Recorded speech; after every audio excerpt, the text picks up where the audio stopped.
Well, good evening, my dudes.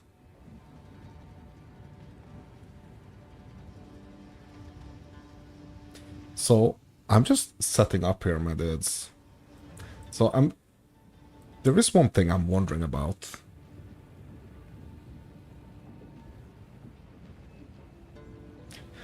Um, and it's why. It's why. Why is my YouTube category showing that I'm streaming Diablo? I wonder. And how can I change this? How can I change this? Because, I mean, I don't want my stream to say that I'm streaming Diablo.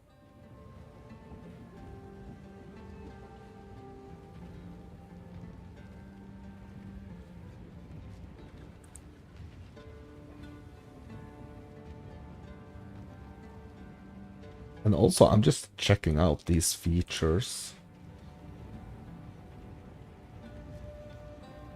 These new features here. Okay, can I choose here? I just wonder, like, can I choose what category I'm streaming on YouTube? Alright.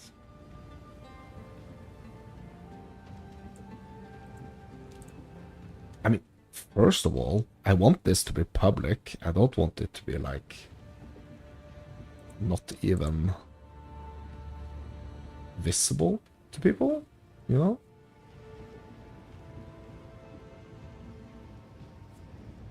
Okay, so now it's public at least. And I would really like to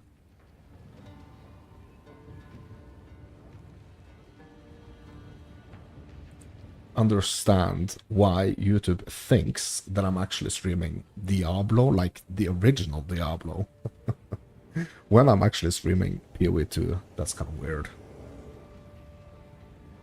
Kind of weird.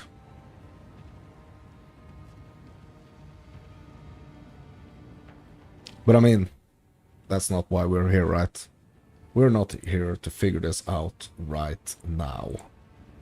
So I'm gonna figure this out later.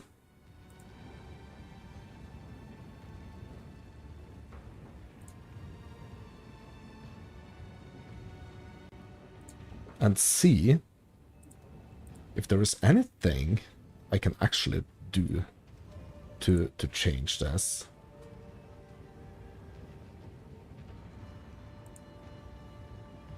Because it seems like I kind of have to change this. Like after the stream is recorded, which I think is a little bit weird. But as soon as the video is, or the stream is recorded, I kind of like have to go into the recorded stream on YouTube and actually change some things. It seems. Because if I don't, it's just gonna kind of like stay a bit weird.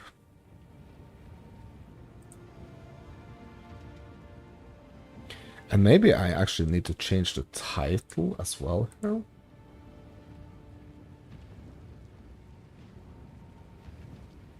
Okay, so can I change this now? Yes, I can. Okay.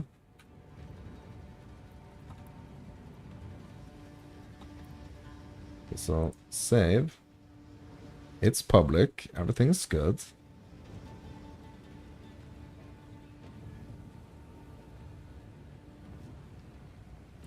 Okay. Close that down. Open the chat in a new window like this. Yes, yes, yes.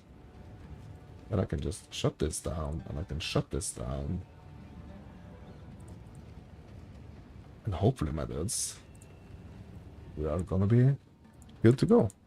Yeah, so last couple of streams, I mean, I've been doing the witch, my second character of the league, my chaos witch, but now I'm kind of back on the invoker because I've been, or at least it feels like I've been like a little bit stuck, to be honest, on my on the invoker. So I really wanted to see if I can. I really wanted to see if I could fix this, or if that I could do, you know, some stuff to this build. So I've changed quite a lot. I was spec'd into a lot of like defensive nodes, right here and right here, and I just freaking spec'd out of those nodes and spec'd into more lightning damage, more crit, more everything of the like the damage. And also, I just purchased some new boots right here, which hopefully is gonna like kind of counter the fact that I removed a lot of defensive nodes on my passive tree. Well, hello there, Mr. Borderlands 4. How are we feeling tonight? Yeah, so build feels better now. Feels like I'm not in a kind of like, doesn't feel like I'm in a spot where it's like just like a 50-50 chance that I'm gonna lose like a bunch of XP in a map. It feels better. So a huge part, I think, is like the nice defenses on these boots, but also just like getting a bunch more damage. Yeah, I'm good, bro. I'm good. Just really need to figure out this build. So I've been trying Arbiter, like the pinnacle boss, and I just felt like, man, I think I need to get a little stronger before I can do that. Maybe I'm gonna have to have a go at the Arbiter very soon again. So what happened was, so one thing that I think is a little bit frustrating is that if you go for the Arbiter and you kind of like log out, you're not able to do it, you lose all your fragments. So now I have to go and get all the fragments again. I mean, I can probably just like buy them and give it a go, but yeah. What I'm trying to do now is basically just expand the Atlas, just like figure out the things that I need to fix. And I really feel like it was a big change, swapping out these boots for these boots. So I'm trying to stay on top of this, and there is one more thing, at least one more. Okay, there is a couple of things actually. So I can also swap out my helmet for something better, and also my gloves for something better. But I'm kind of procrastinating a little bit. Not a little bit, a lot. And it has been such a like a nice little like break from the starter, just doing a different character. But yeah, so it feels better now. Build feels better now. A lot better, actually. Yeah, I've been a little bit busy, busy with life. Yeah, last couple of days. So how is your Borderlands journey going, Alex? Ooh, item rarity 40 plus. Okay, let's do that.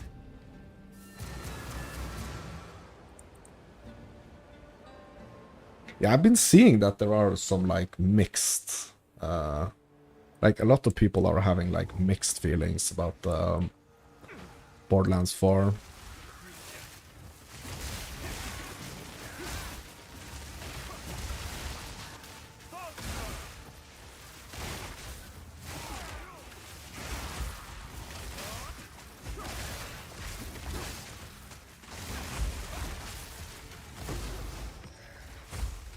It's amazing, you think it's good?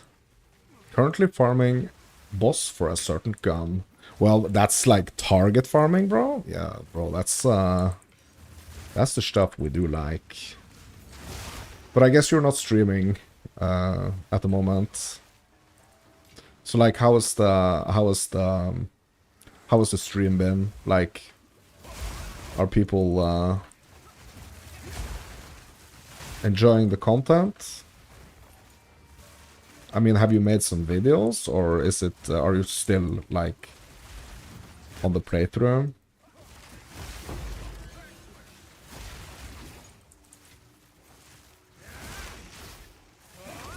A lot of lurkers? Yeah, I mean, that's just how it's gonna be. I mean, that's fine. I mean, as long as people enjoy watching, I mean, it's not a must to take part in the chatting and stuff, you know? Finish the campaign, working on your endgame build at the moment. Oh, okay. So how long did it take you to...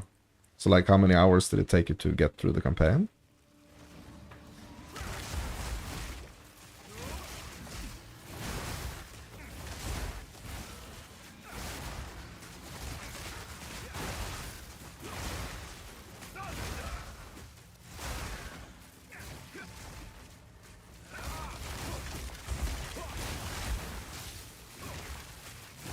$33 with no side quests on the hardest difficulty. Oh, you just went straight for the hardest difficulty? So like, how many different difficulties are there? Are there like normal, veteran, and hardcore, or like how does it work? It's been a long time since I played Borderlands.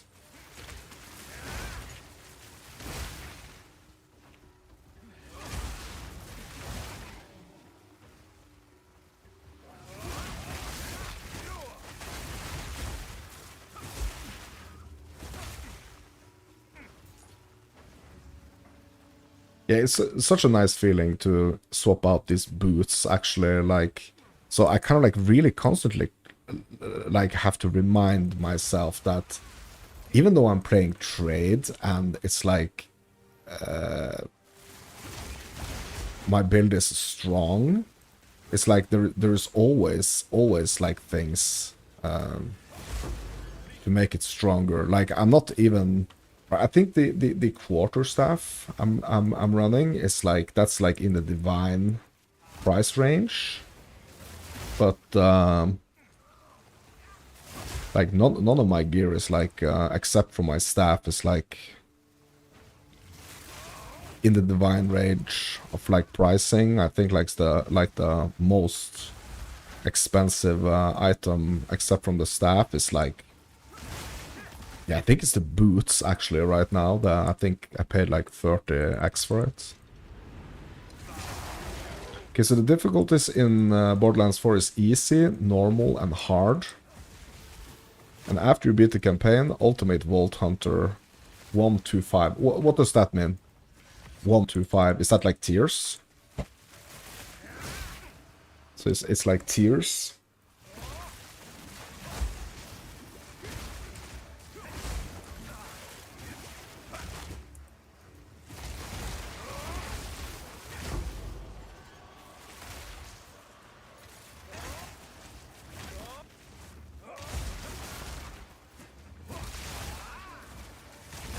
Yeah, you do challenges to get more difficulty options. Okay, yeah, that's nice. That's nice.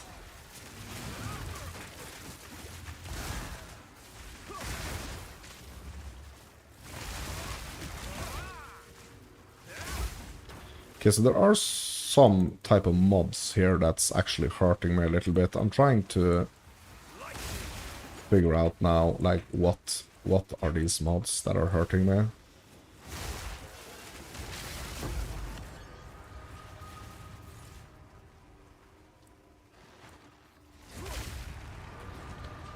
Okay, the monster deals 30% of damage extra cold. Okay, is that it? 55% increased rarity? Oh, okay. Yeah, but that's a good that's a cool way, you know, of like introducing new challenges, right? And it kind of gives you something to push for, right?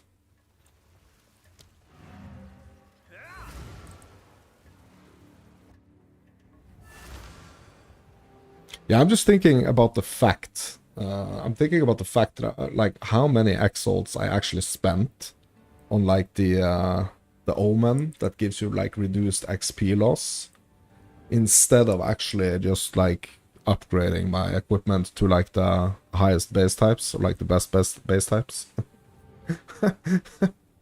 It's just like it's kind of funny, kind of sad at the same time.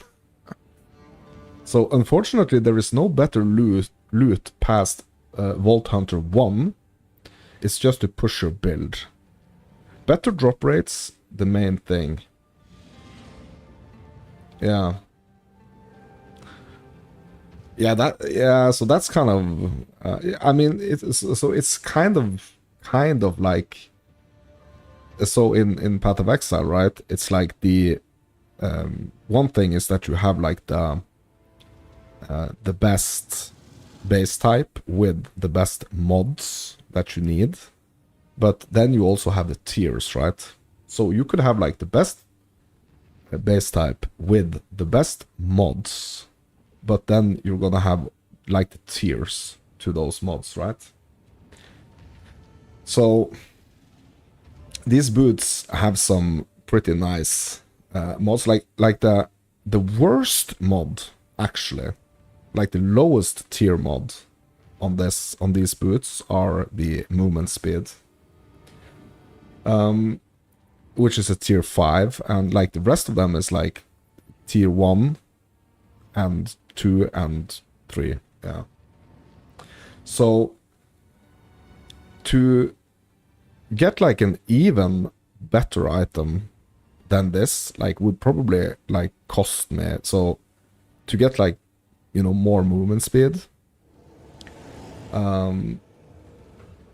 like a higher tier of movement speed, but keeping like the tier 1s for the evasion and energy shield, and like the resistances, life regen.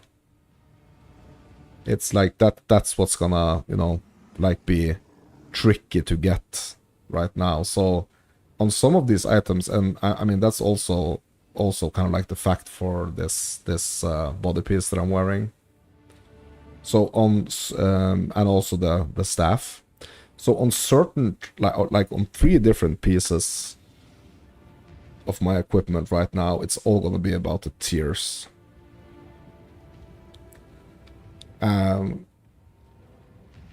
But that's kind of like the thing, like when you reach like a certain point where you can actually, like when so basically it's when you reach level 80, right? Because that's when you can actually like get the potential like best items, right?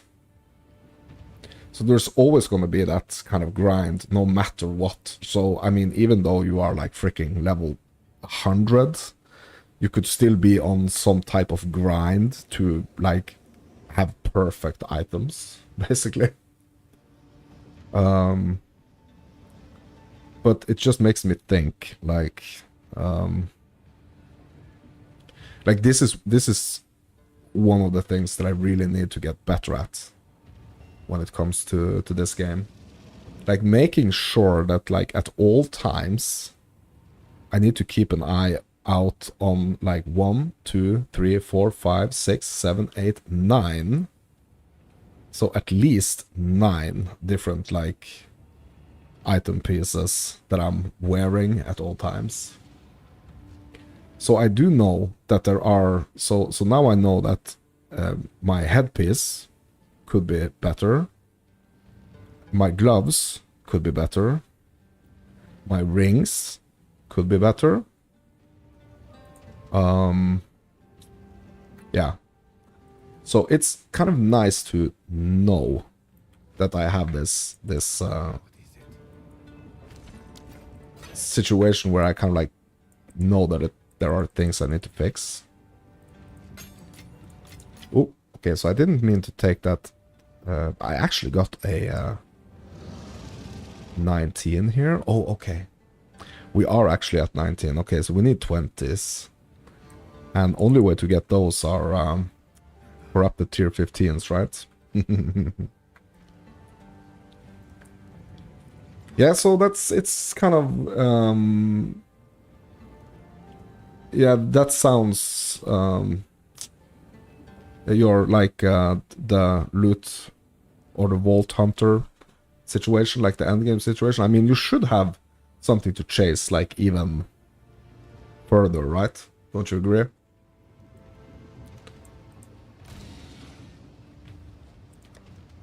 So the Path of Exile devs, they are like something that's like really important to them, you know, is that they want there to be something in the game for like every type of player, right? So they are trying to cater for like every single type of player.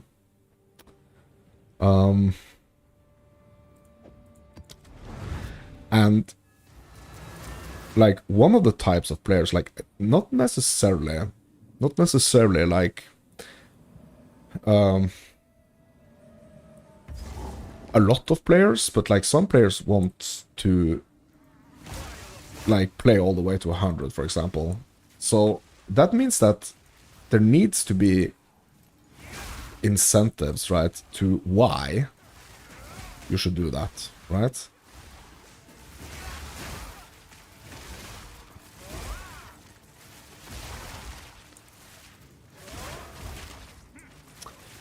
You have a bunch of stuff to do. Over 100 side quests. Collectibles. Should tie you over to the Halloween event. Oh, there's gonna be a Halloween event. Yeah, they're usually... it used to be Halloween events in Borderlands 3 as well, right? I think I remember something about some like flying skulls or something.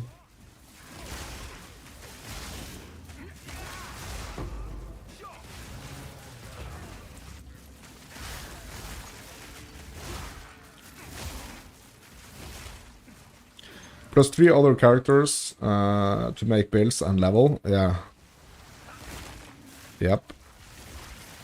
Yeah, I mean, welcome to my world.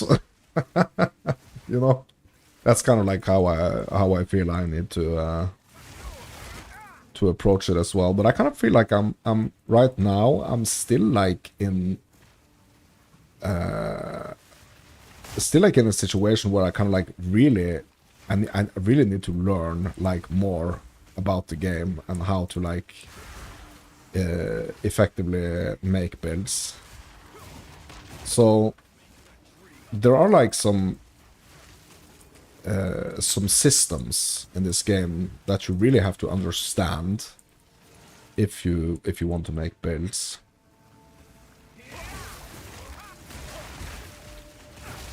But like one of the most important systems is, or maybe like the most important system is basically the items. So like understanding how the items works, how the base types works, and how the tiers of the mods, like how the mods works and how the tiers of the mods work. So it's like, it's pretty complex. So even though Path of Exile 2 is like kind of like easier to get into, I mean it's still quite complex.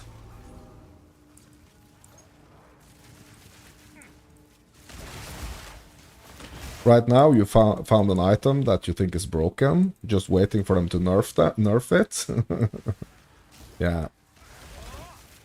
And what's really cool, what's actually putting me in this like really like freaking grind mode, kind of, it's these new exceptional items that they've introduced. I think the exceptional items are so cool. Because those exceptional items really has the potential to become some of like the best freaking items, to be honest.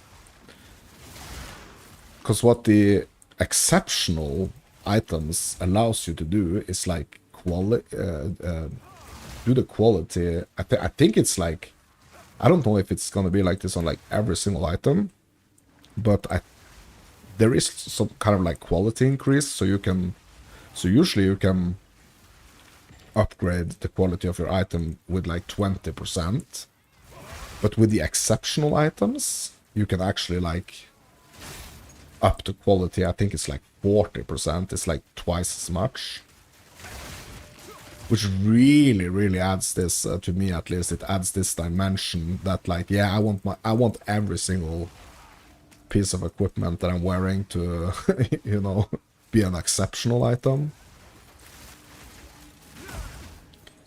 But it being exceptional is like not necessarily the only thing, right? You still have to have the correct mods and everything. Like you're still gonna have to be able to roll like the correct mods and everything.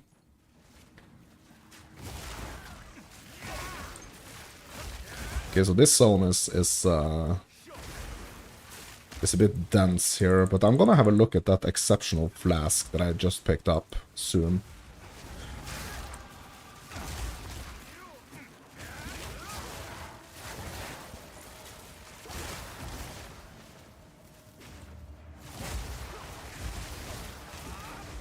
So I know that on like the normal or like, you know, armor pieces and stuff, those type of items like the gloves and the helmets and the body piece boots, I know that exceptional gives you the option to like upgrade it to quality 40%, which is twice as much as like a non-exceptional one.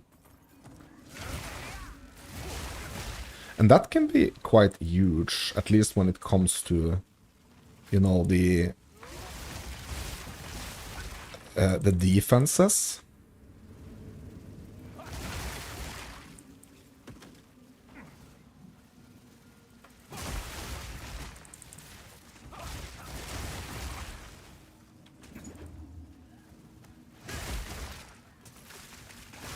Yeah, but what did you say, Alex? Like, have you made some videos yet, or are you still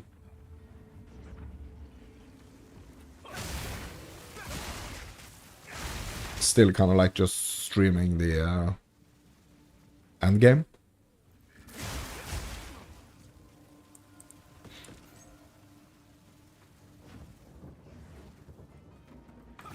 Okay, so yeah, I'm not gonna waste these shrines, so like I really want to have a look at this flask, this exceptional flask that I just picked up, but I'm just gonna try to use these shrines for just clearing the map.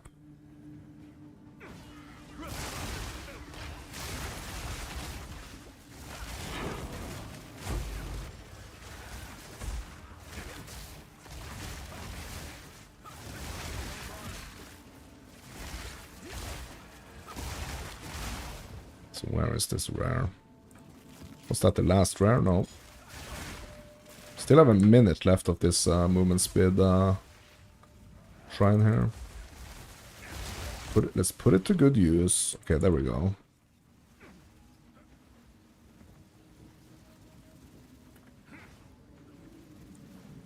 Yeah, that's about it. Made one so far.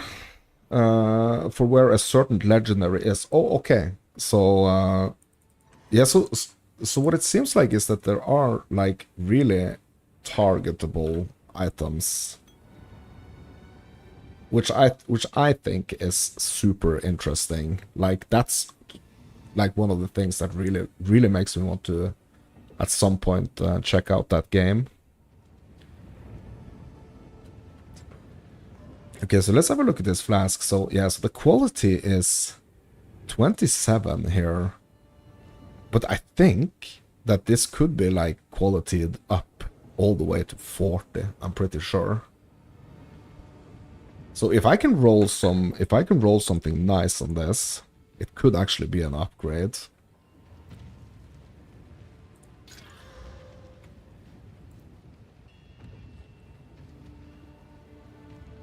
Oh yeah. Excuse me. Oh yeah, okay. So minimum modifier, okay, so that's basically what these are actually doing. So maybe I should try to hit them with yeah, so I probably shouldn't have hit this with just like a normal orb of augmentation. I probably should have hit it with like a perfect one, because that's gonna give me like the minimum modifier level of 70. There are designated legendaries and world drop legendaries. Okay, so does that mean that there are certain locations that you can farm for certain legendaries, but there are also going to be like certain zones where they are going to be dropping? So there are going to be certain areas in. Okay, so let's say there is a little town like in a certain zone, like in that town there is a boss, and you can farm that boss to get a certain legendary, but it's also gonna be the fact that you can kind of like just farm the zone and it's gonna drop like randomly.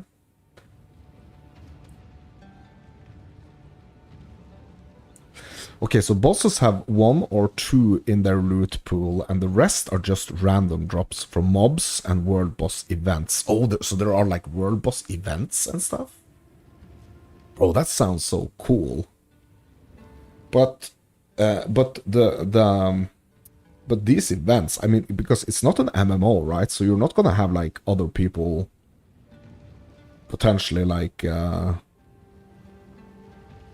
not gonna have other people potentially like running around in your zone. And you don't know what boss it is until you enter. Oh, okay. So there's gonna be like a pool of bosses that can potentially spawn. Yeah, that's really cool. That sounds really cool.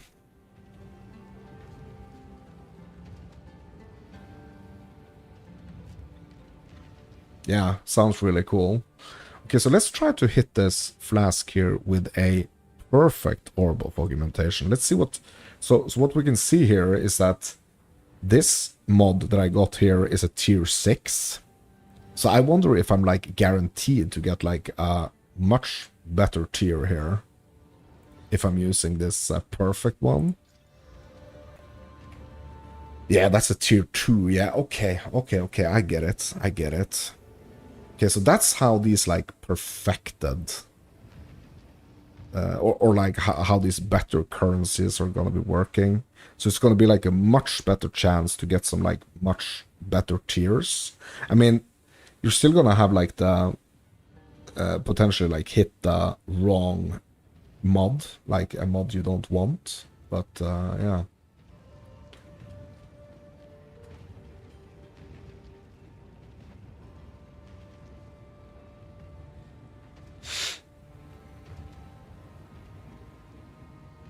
There is about 30 different ones. Yeah, so you're talking about the bosses that are potentially to spawn, right?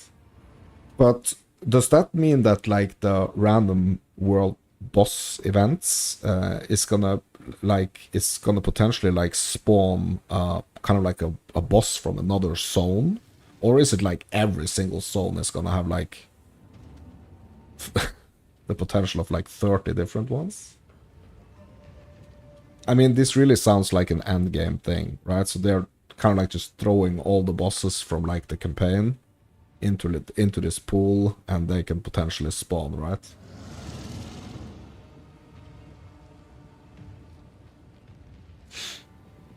Okay, but it's good that that I actually figured out this right now. I think this was kind of important, to be honest. So I don't have any perfect Regal Orbs or any perfect Exalteds or perfect Chaos Orbs. But I do have some perfect transmutation and some perfect augmentations. So I have to keep that in the back of my mind. It's really important. Yeah, some are in the pool, but world drops are in the pool too.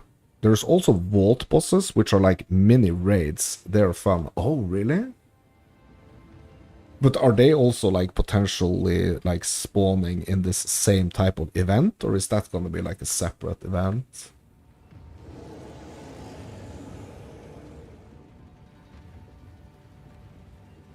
It sounds really interesting that there are these, or like, you know, it sounds really interesting, this endgame system.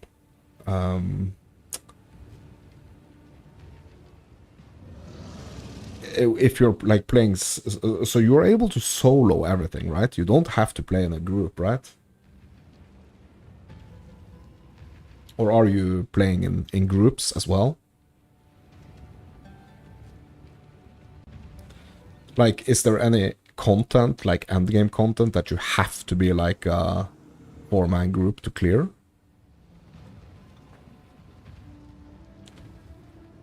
You're solo, but it scales with more people. Yeah.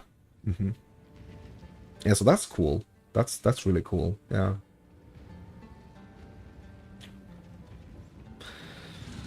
Yeah, so like just discovering these like perfect orbs and what they actually do to, or can potentially do for my items is yeah, was kind of mind blowing, to be honest. Like, I did not know this, so this is really cool. And also, it kind of like makes me wish that I had, kind of like makes me wish that I had like the ability to put more mods on my flasks. So imagine if you could have more mods on the flask. That would be cool.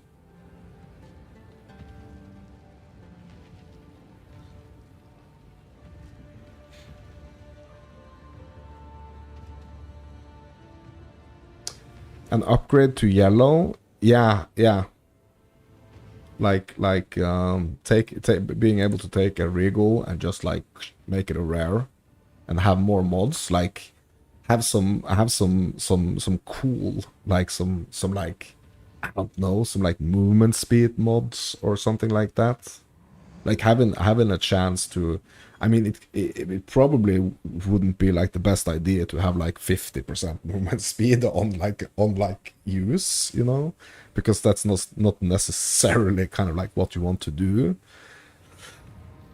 10%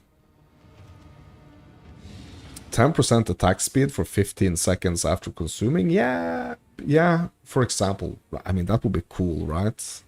That would be pretty cool. Like, you have some kind of cool effects, some like really cool effects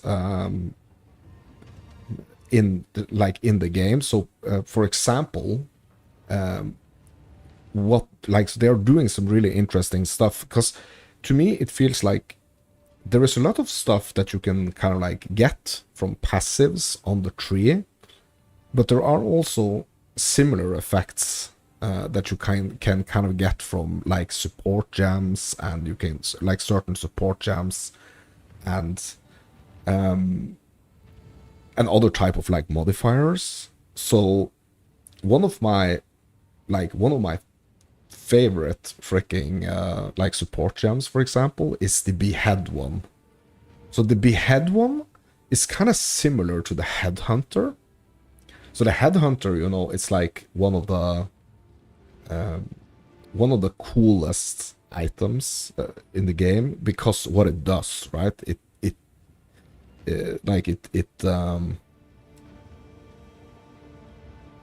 steals the rare enemy modifiers, and you steal them, and you have them for like, I think it's like 60 seconds, right? So what the behead support gem is doing is that it's giving you kind of like the same effect. So what's a little bit different here is that the headhunter is gonna like constantly be on you as a gear piece, right? But what the behead support does is that you slot it to a certain skill, and if that skill is the one that you finish the monster with, the rare monster with, you're gonna gain modifiers from the rare monsters, but it's only gonna last you like 20 seconds. But I think that's really cool, and I think like elements of this would be really cool to have on your flasks as well. I mean, in Path of Exile 1, right? In Path of Exile 1, you have so many different types of flasks, right? So one way that they could actually implement sort of like the same thing in Path of Exile 2 is that they could implement it as mods on the flasks, right? So in Path of Exile 1, for example, I mean, you have the Quicksilver flask, right? Like the Quicksilver flask, the one that makes you go zoom, zoom, zoom. Makes you go really quick, right? So like having these like, I mean, they don't have to be like these insane buffs, right? But having like Alex suggested, like 10% attack speed for 15 seconds, you know, after consuming it. Really interesting. Or another one could be like, another mod could be like, if you consume like, when you consume like the last charge in your flask, it's gonna give you some like little extra survivability or something, because that's kind of like what you're looking for when you're in that situation, right?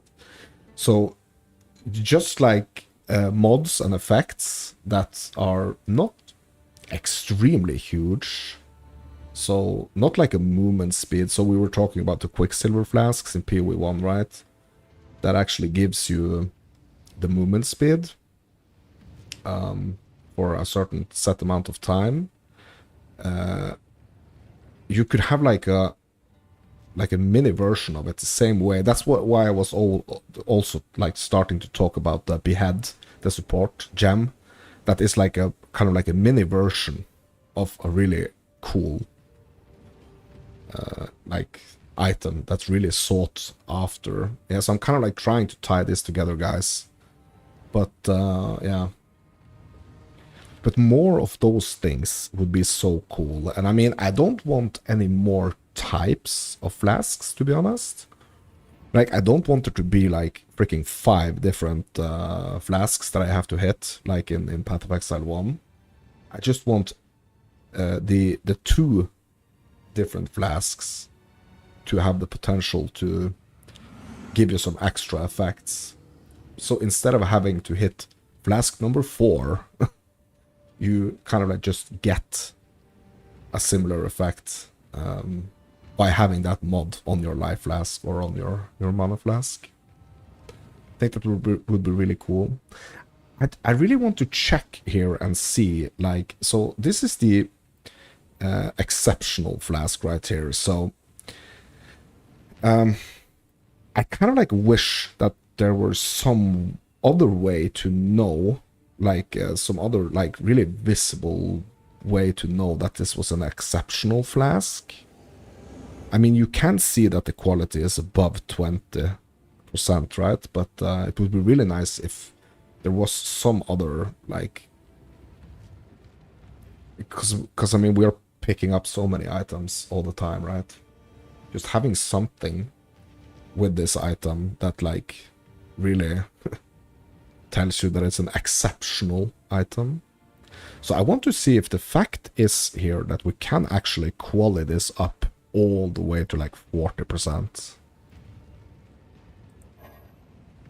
Oh, it's already at the maximum quality. It's 27%. Oh, okay. Okay. So it is 27. Okay, so that means that it's not like every like exceptional item is not necessarily gonna go all the way to 40%. Okay, so how can we know? Okay, let's go to the marketplace here.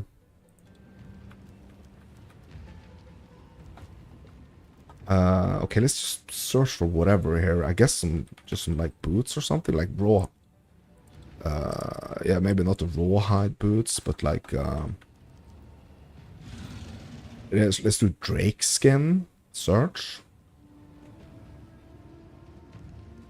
And find one that actually has some like quality to it, if we can. Yeah, this one has 24, right? This one has 30.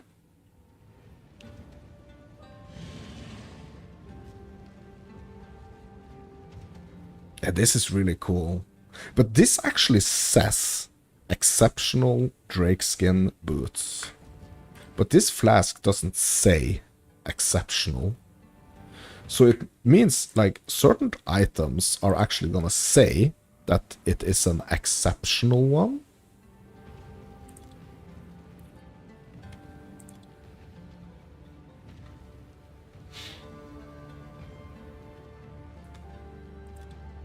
So like the armor rarity should kind of like almost be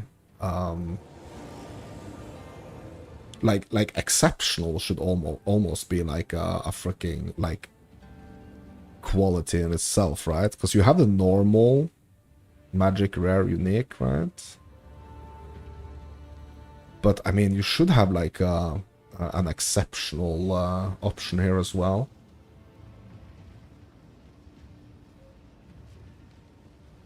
Yeah, that's really interesting. So, okay, so let's just do normal here. Okay, search again. And let's do the quality. Let's see what the difference actually is, because there is. I mean, indeed there is. Indeed there is like quite the difference here to like the base evasion rating on a quality 30%. And just like a quality. So what's the level 20 gonna be?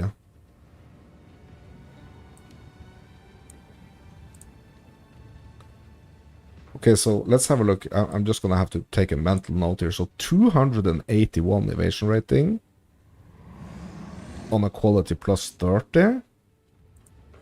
But what if we do like 20 here on the item quality? What's the difference gonna be? Okay, 259. Okay, so that's only like 22 more evasion rating for an exceptional one.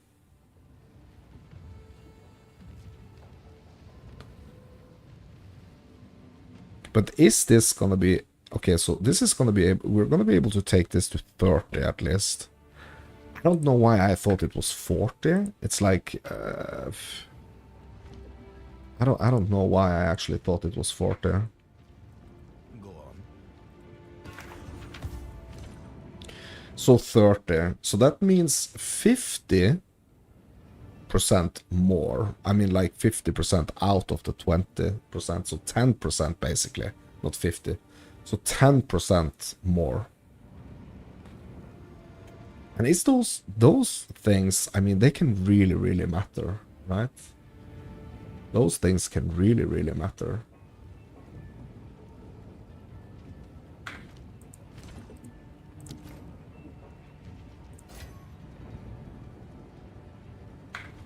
Okay, so are we able to... You know what? I'm gonna stash this, I think. Yeah. So it was an exceptional one, but at the same time, it wasn't like an exceptional drop for me, if that makes sense. And what can we sell these old boots for that I've been using from like freaking probably like level, I don't know, at least like level 80 or something to like level 90. Yeah, like 50 is probably gonna be a little bit... Okay, let's try 30. Is that a good price for that? Let's try.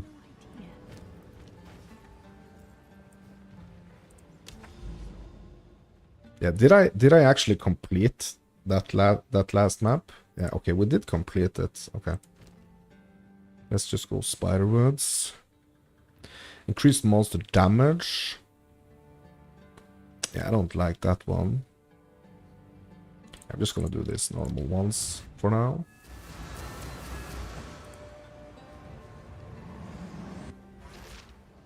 But is there like so in Borderlands are there like can you upgrade?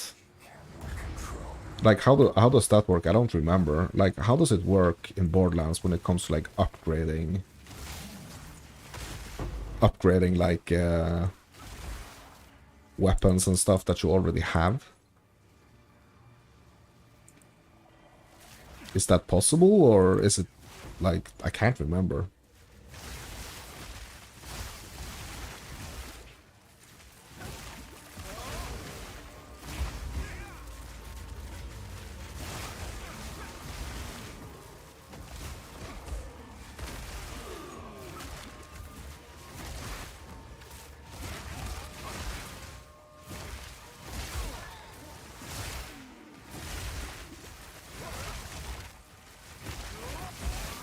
You can transfer set bonuses from one item to another. That's about it.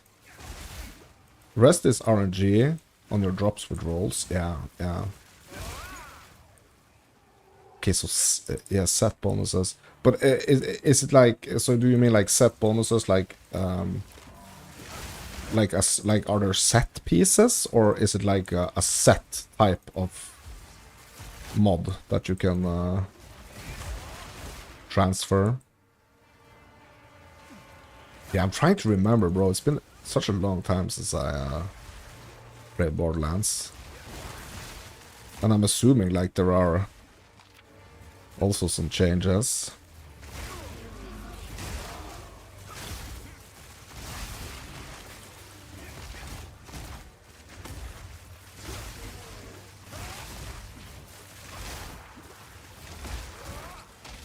Yeah, every time we talk about Borderlands, like it really makes me it really makes me want to go and play a Tiny Tina Wonderlands.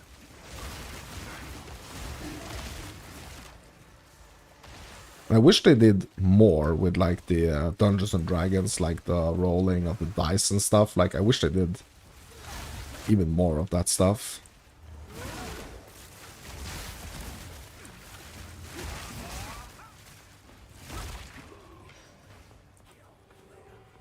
Okay, did I lose the fog here? No. Oh, yeah. Okay. It's a new thing that you can transfer set passive sets 1 out of 3, but you could have a 1 out of 3 and a 3 out of 3. Yeah. So it's like set. It's like a set piece. Like you have dragon skin boots, dragon skin helmet, and dragon skin body armor, and that like gives you a set bonus. Yeah. Yeah, I just wanted to make sure I understood that correctly.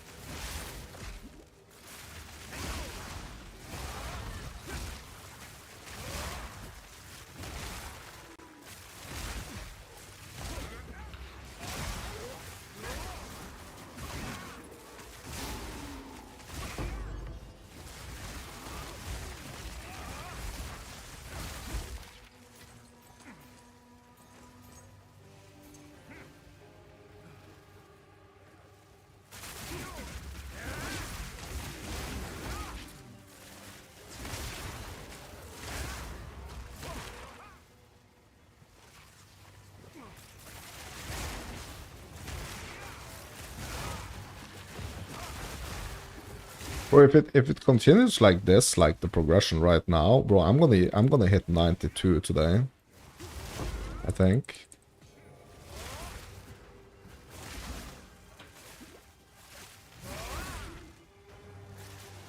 Like it feels so much like safer with these new boots and the upgrade to my damage. He says and dies to a white mob. Right.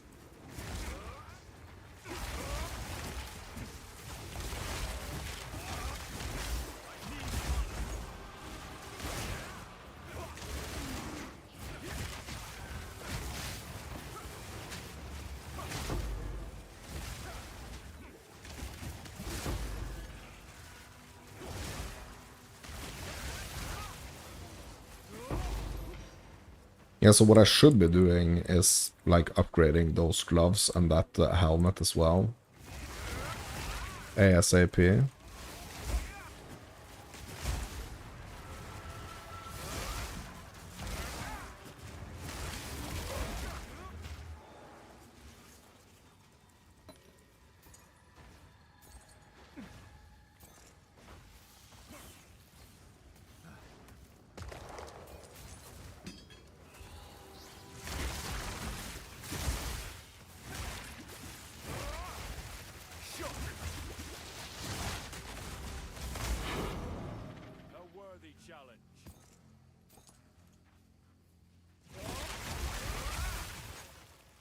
Yes, there are passives you can have.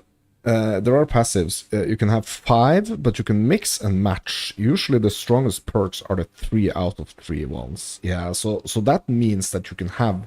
Okay, so are we talking passives on the, like, the item pieces themselves?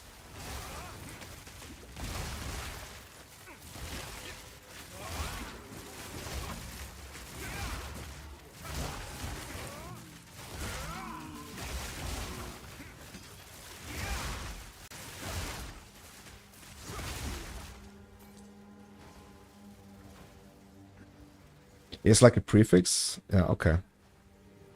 Yeah, so it's like the mods, like the...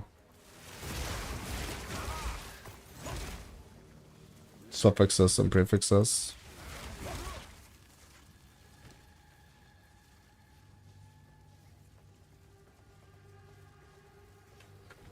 Basically. So in PoE, right, we have 3 prefixes and 3 suffixes.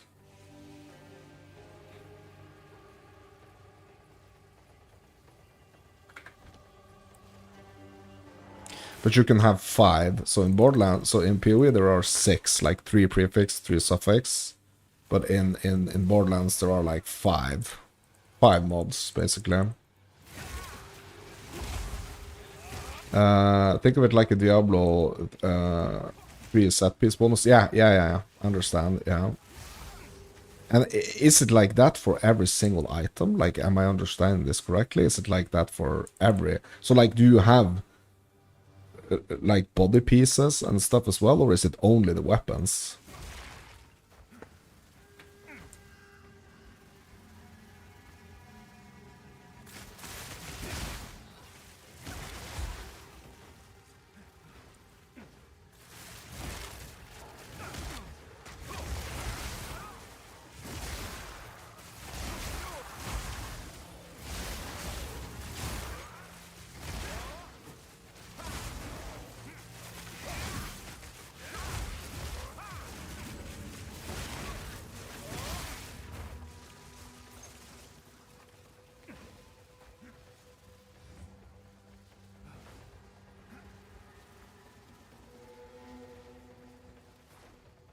There is a rare chance for it to drop on class mod, shield enchantment, grenade ordnance, and rep kit. Okay. Yeah, I get it. Uh-huh. Yeah, so it's not like the customization is not kind of like as deep as Path of Exile, basically. Right?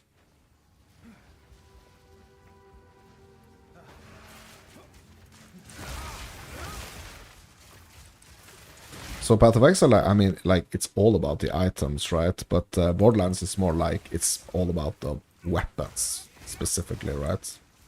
Like, there is a huge variety of, like, weapons, and, like, the weapons are kind of like the...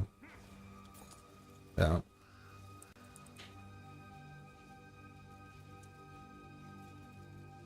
Five items and 4 weapon slots. Oh, okay. Also, you have 5 items. 5 item slots that are, like, not weapons.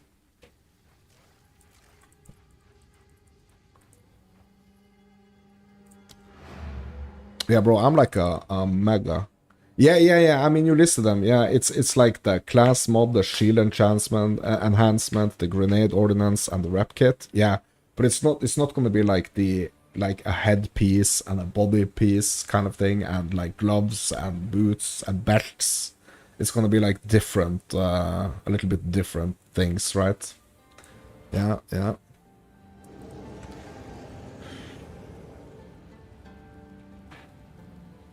But how is the campaign like compared to, as like, if we compare it to, like, for example, Borderlands 3?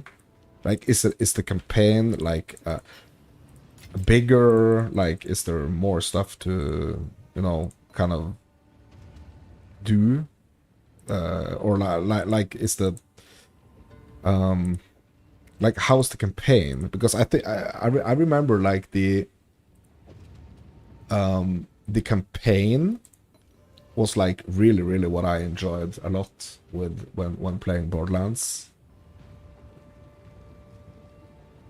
Campaign was really good, probably your favorite so far out of the series. Well, that's good.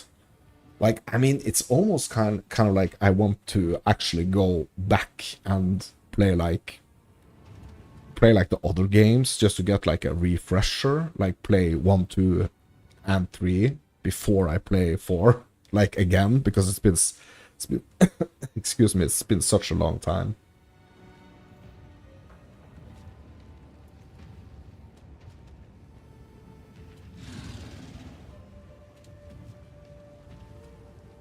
It's been such a long time since I played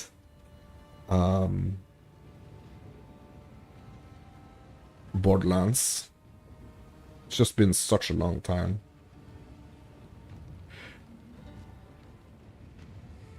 But what I do remember is that the story is really cool and really good, and it's just so crazy, like the humor or like the, yeah.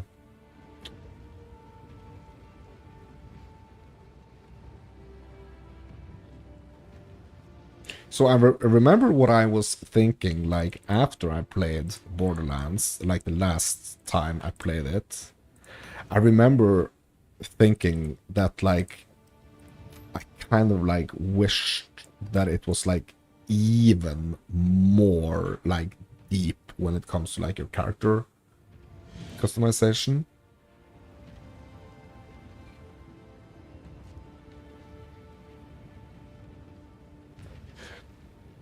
But how was it like was it hard? So you played the hardest difficulty, right? Was it hard? Like, do you think that if you played it on like normal, it would take you like less time? Like, if you were to do it again right now, just to kind of like speed run the campaign, do you think you would be able to do it like a lot faster on like the hardest difficulty? Last boss took you like 45 attempts. Yeah. Bro, that sounds like me and Arbiter, to be honest. Like, I don't know how many times I actually died to Arbiter, but Arbiter is like... The Arbiter is so much about knowing the mechanic. Like, if you're not strong enough, if you can't just go in there and basically almost like one-shot him, you really have to know the mechanics. It's like such like a mechanical fight. It's 3 health bars to 0, and you was like, yes. Then it was phase 2 with another 3. Yeah. Yeah. Yeah.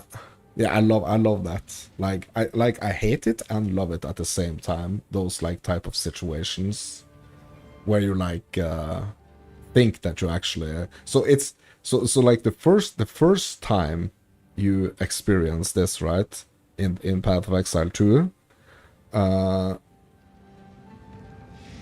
is when you fight the Act 1 boss, right? When you fight the Count, the wolf.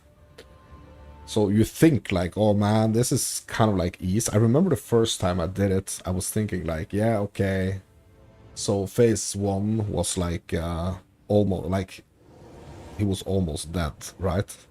And I was thinking like, bro, this was easy. And then he just turns into this wolf, and like everything gets so much more harder, and like the two faces are so different to each other, which also makes it really, really fun, I think. But that's pretty rough. Like I think that boss is like yeah, he's pretty rough. It's the ice phase where the wolves chips damage at you that is annoying. Yeah, but it's also like, so he's doing some other attacks as well, right? So he's doing like, there is some like, I think there is some like bleeding or something, or like those red beams that comes down from the ground that do like super much damage. And you have like those one-shot mechanics with like the big red circle. And if you happen to not get out of it, you are basically one-shot. I think it's so hard, actually. That boss is so it's like, if you don't have the damage, like if you're unlucky, like on a league start, and you don't have the damage that you basically should have while approaching him, I mean, it's just not gonna happen, right? Because it's so draining as well. It's so draining. It's, yeah, like he can potentially like really drain you.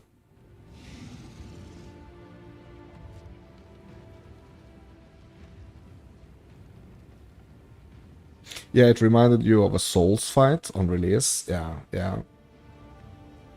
I mean, have you done Arbiter? Did you do Arbiter before you jumped to Borderlands?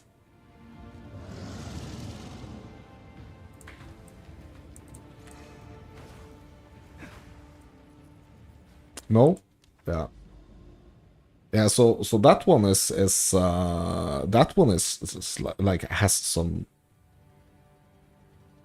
like serious like mechanics that you have to know those mechanics, unless you're just gonna like fail, basically.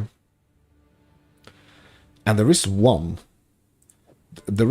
in particular where he kind of tricks you. So you are supposed to be like standing inside these like protective circles. You're supposed to be standing inside like the protective circles. And in like, I think it's like in phase 2, he kind of like tricks you. So you think that, oh, okay, so this is going to be a protective circle.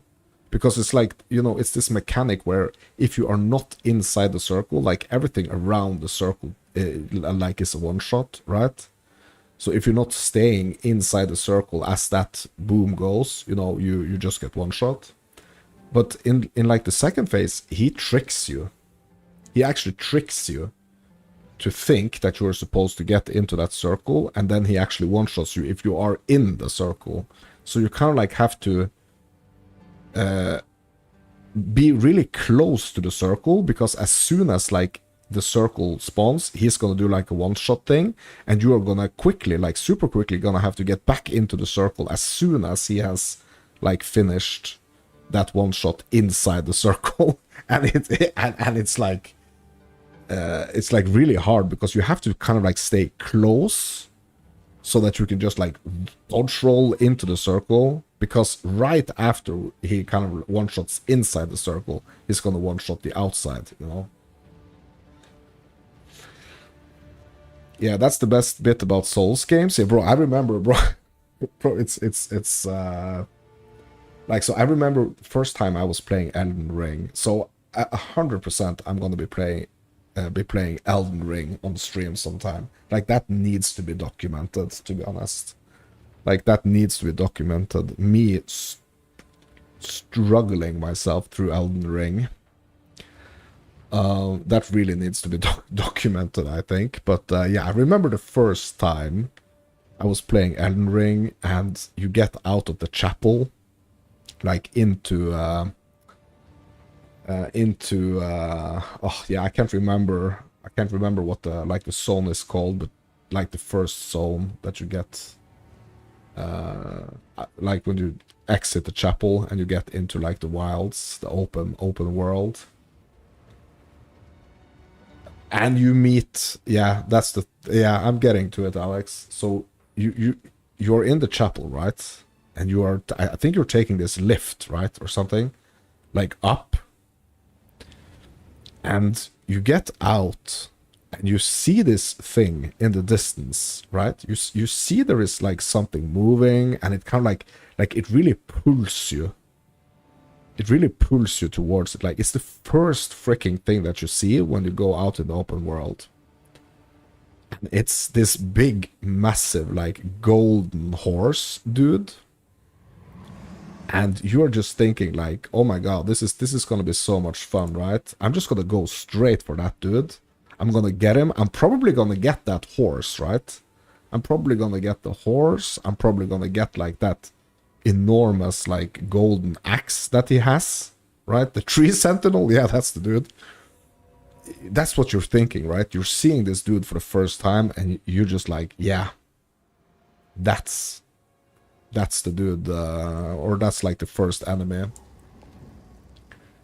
And it's just like, it's not gonna happen. What you really should be doing is go around the back of the freaking chapel and, like, get those little, like, eagles and, like, squirrels and stuff. That's what you should do, right?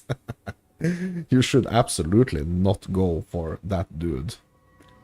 And it's like, if you go to the right, Limvale, is that the name? I think Limvale is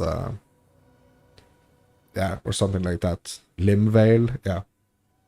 If you go to the right, outside the chapel, you get to this big freaking dragon, and he's gonna toast you and put some beans on you and have you for his tea. That's what that's what he gonna do. And if you go left, there's gonna be like this huge freaking, like, troll giant that's just gonna, like, stomp you, you know. So it is, like, extremely difficult, but at the same time it's just so freaking enjoyable when you, like, understand what you should be doing, right?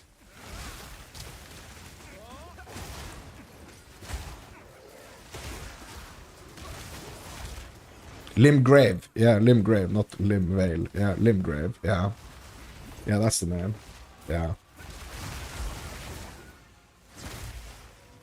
Yeah, and it's just yeah, it's just so amazing, that game. Like, I really love it. Like, every single zone is like yeah, I've never finished it, so I really should commit, I think, to actually trying to finish it. But yeah, it's just such a beautiful game, to be honest. And then you have the, I actually got the expansion as well, the Earth Tree. But what I really like about the expansion is that, like, there's no chance. You can't just, like, start a new character and go straight to the expansion. It's like, it's a true expansion, right? You have to do all the freaking insanely hard stuff before you can even get to that stuff, you know? But it's I love it. Like, I've loved every second of it, playing it. But it is like, it's a style of game, a type of game that you really have to commit. You really have to commit to actually be able to beat that game. And when you beat it, it's gonna feel like you got a fucking or like you got a like a degree in, like, video gaming, to be honest, when you beat that game.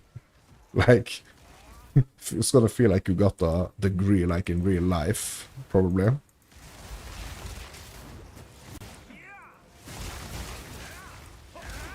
Is that the only Souls game I played? Like, I'm kind of, like, tempted to say no. But if I'm gonna be, like, totally honest, like, with myself and with you, I think I'm gonna have to kind of, like, say yes. Like, I've dabbled I've dabbled into other games like that. But like I've never finished a single one of them.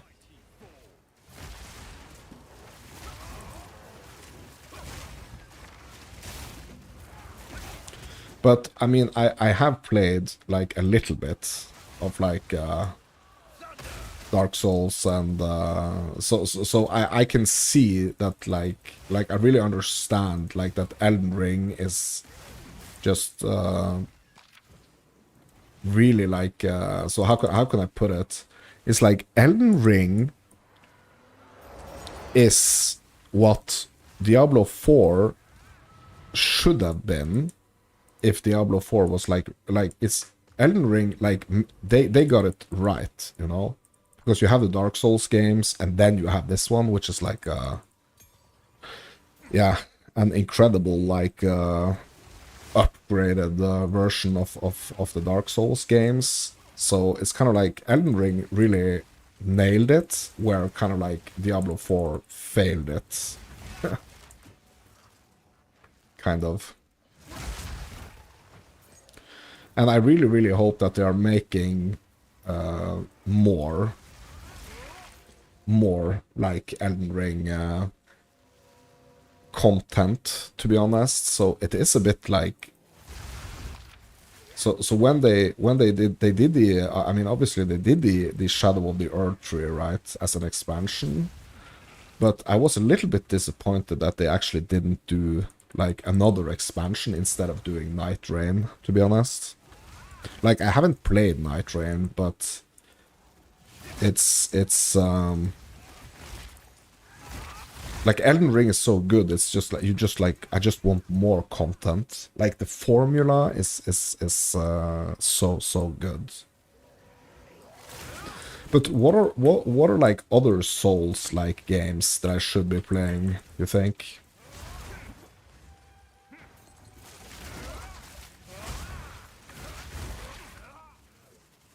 So there is this one, this like shooter one, right? Which is called oh, what's that called?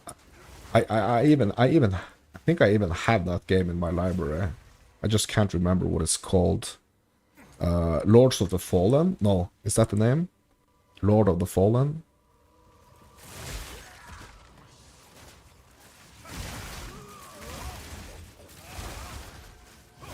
There's tons. Yeah, but like, are there tons of like really good ones? Because I don't want to play like a semi-good Souls game, you know?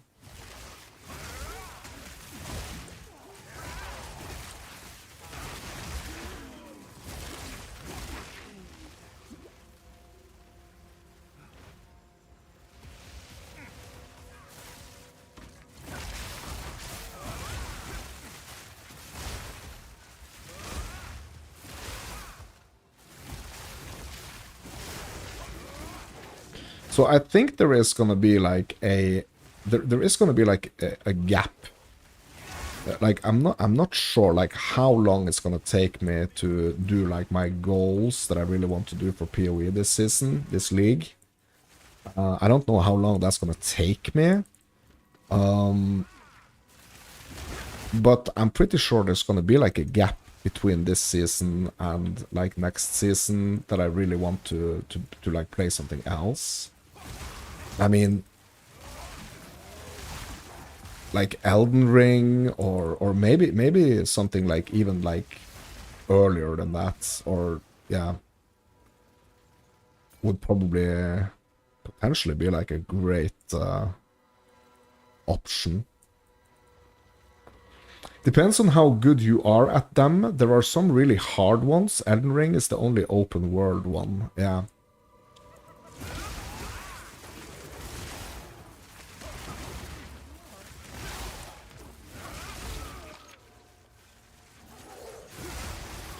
I mean, Elden Ring is probably like the greatest of all of them as well, right? It's probably the best one that's out there at the moment, right?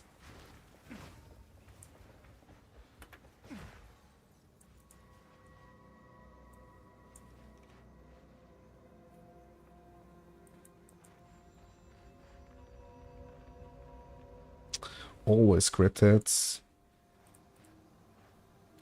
The attack, monster cast, monster movement speed. Nope. Okay, rarity, immune to physical damage. Okay, yeah, let's get this one. Monsters lie in wait there.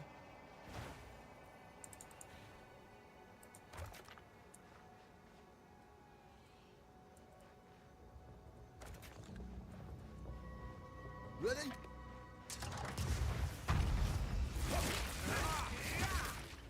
The best and one of the easiest. Yeah, that's just kind of like says a little. That's kind of like says something about the general difficulty of these games.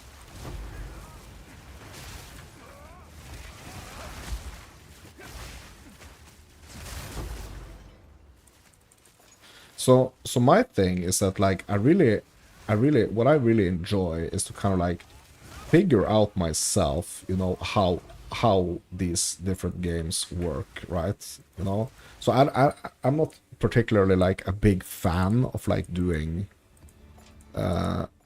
guided stuff, you know.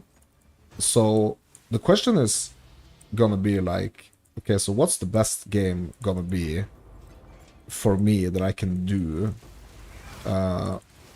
like on stream that's gonna like that I'm gonna be able to do without like people actually having to tell me what to do. You know. That's kind of the thing, right? Because I do want to figure this out. Like to me, like that's a big part of my enjoyment is like actually figuring out how it works. So if that means that I have to like fall to the same boss like 45 times, I mean, yeah, that's what I'm gonna do if that's gonna be like it.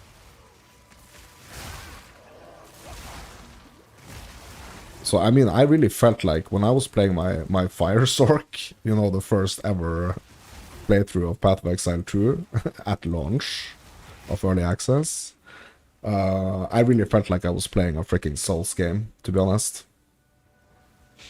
That kind of like felt like a Souls game. Because there are so many like things that you have to consider.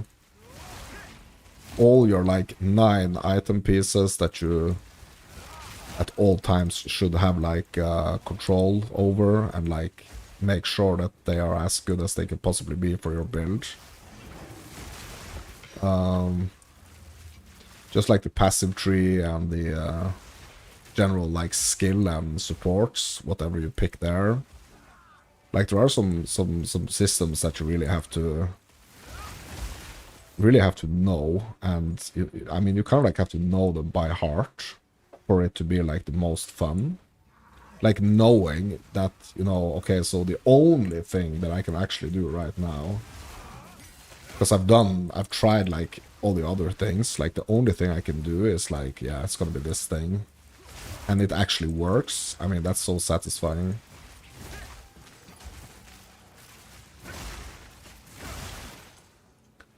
First Berserker Kazam was one you enjoyed. It's Anime Souls. Yeah, that's quite a new one, right? I've heard about that game actually. That's quite a new one, right?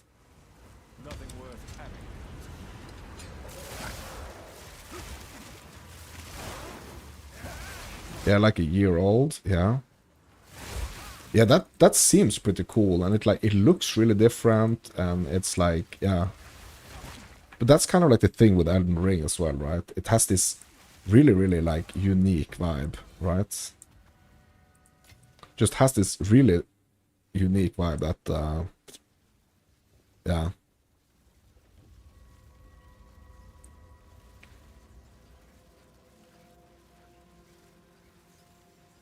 It's kind of like like some of these games are like you know, you have some favorite movies, right? You have some movies that you can freaking like just you can just watch them like 100 times, and it's just getting better each single time you watch them, right? And some of these games are actually the same way, to me at least. It's like some games are just so good that you kind of like, yeah. So Elden Ring is one of the games that, so even though I played, yeah, I don't know like how many hours I played, like, so I was playing a lot of Elder Scrolls online, right? Like a lot of Elder Scrolls Online. During the pandemic, actually during the COVID, I was playing a lot of Elder Scrolls Online, and I got kind of burnt out. I got kind of burnt out on the Elder Scrolls Online, so I kind of like just had to do something else, right? And Elden Ring came out. I don't know, like I can't remember if it was okay. So when did Elden Ring come out? Was that in 2020 or something? Okay, I'm gonna check. When did Elden Ring actually come out? Yeah, 2022 action role-playing game. Yeah. So Elden Ring came out in 2022. So I had been playing so freaking intensely much Elder Scrolls Online. Like all the different classes, like getting all the freaking, like, yeah, I can't even remember what they were called, the mythic items, like everything, like just an insane amount, like a bunch of PvP, like a bunch of PvE, like, yeah. So I kind of needed a break, like a serious break from Elder Scrolls Online, and I started playing Elden Ring. And it, I think it was probably like the wrong time. So I was like really, really burnt out on the, on like basically just like gaming in general, to be honest, because I've been playing so insane amounts of Elder Scrolls Online.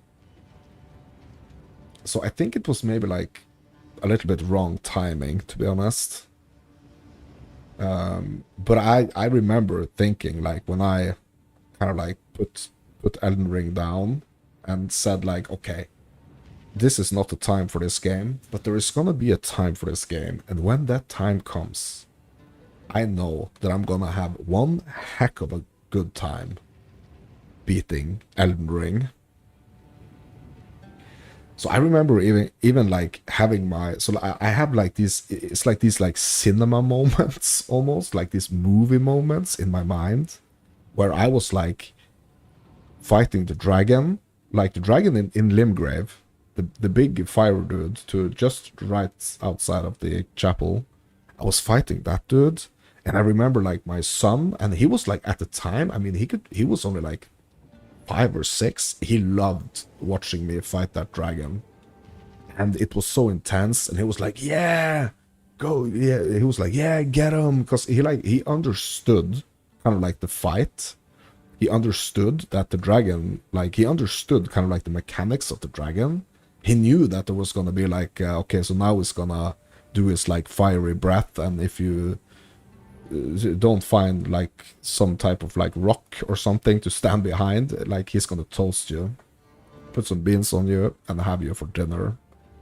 He kind of knew, because I was fighting that dragon like for so long. For so long. It's insane.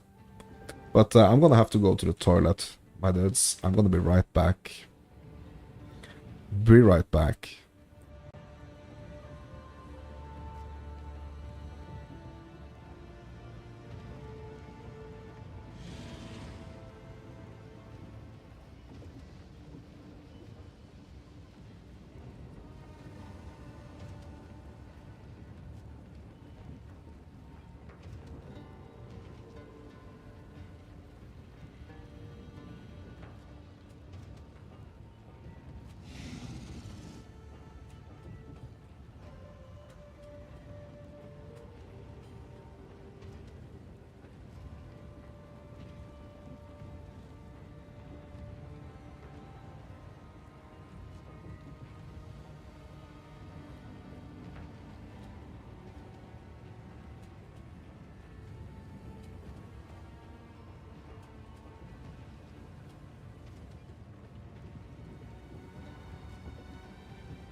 All right. Yeah, so like jumping over from like heavily playing like uh like an MMO, like Elder Scrolls Online, and just like yeah, thinking that okay, so I'm gonna have a break, or like from like the MMO grind, and then just like going going for I mean Elden Ring maybe wasn't like the best idea I've ever had, to be honest. But yeah.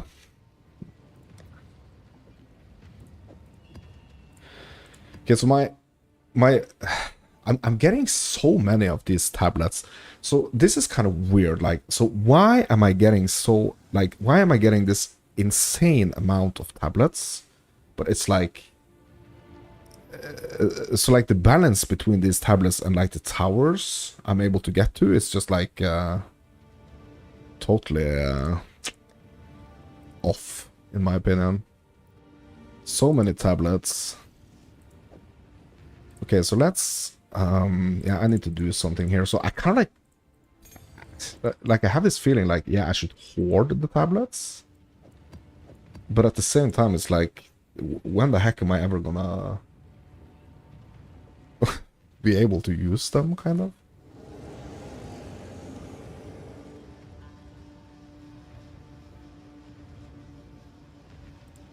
But yeah. Yeah, I'm not gonna do that right now. Yeah.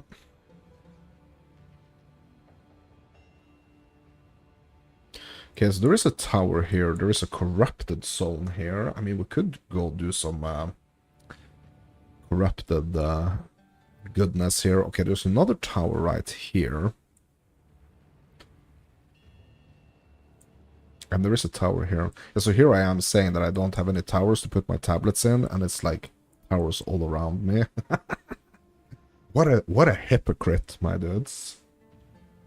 What a hypocrite.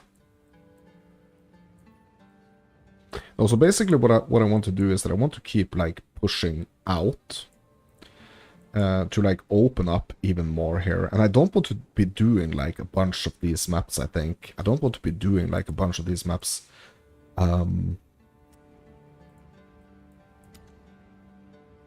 just for the sake of like doing them. I want to save them so I can like pump them full of like yeah, league mechanic stuff, or like endgame mechanics. The Breach, Delirium, Expedition, all that good stuffs. Okay, so what are we doing here? I don't want to be doing the monster damage, to be honest. Like ailment threshold. Okay, so what is this? Increased monster damage. Yeah, tier 12, that's a little low, I think. Yes, we have these. This, and I think I'm just gonna go bank.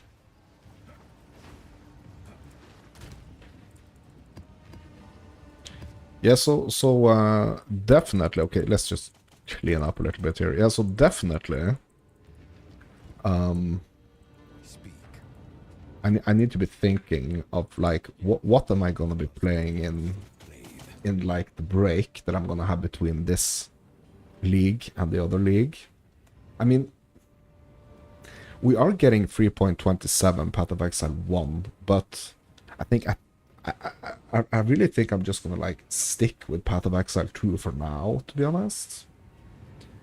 And when I kind of like need a break from Path of Exile in general, I mean, I'm just gonna play something else, I think. Speak. Choose what you need. Make use of this. Go. So I've really been enjoying like my Clair Obscure playthrough, which if you haven't checked it out, you can, if you want, you can check it out on my YouTube channel. It's gonna be in the Clair Obscure playlist. But I really enjoyed Clair Obscure, and I really enjoyed Tomb Raider, and those were two games that I played when I had like a little break from Path of Exile. Have an order? So I mean, Path of Exile is always gonna be like my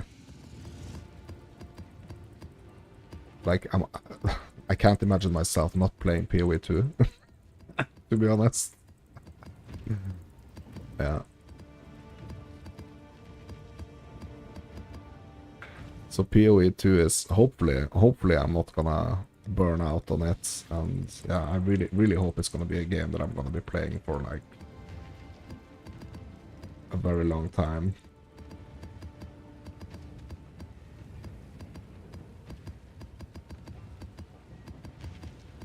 So I'm gonna have to do the tower games like at some point, to be honest, but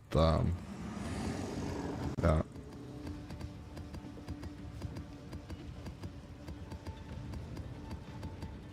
Just want to get to like a really comfortable spot on my build where I'm able to do like the where I'm basically able to do like the all the content fairly like easy.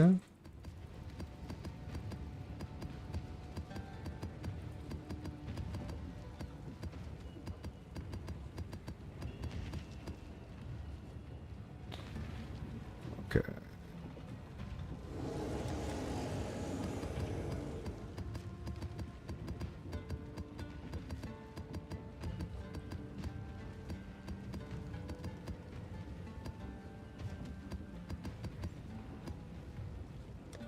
Okay, so I want these unique ones just out to one side here. And the rest of them just, yeah, I'm not gonna bother like sorting them a lot now.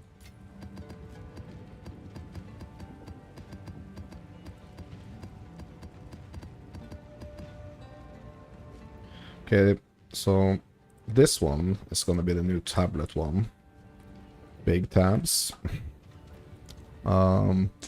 Let's just see what type of maps we have here.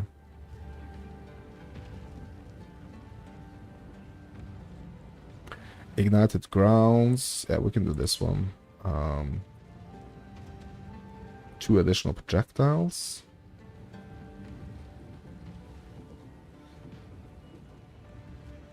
Yeah, this is a nice rarity on this one, but that less life recovery and energy shield.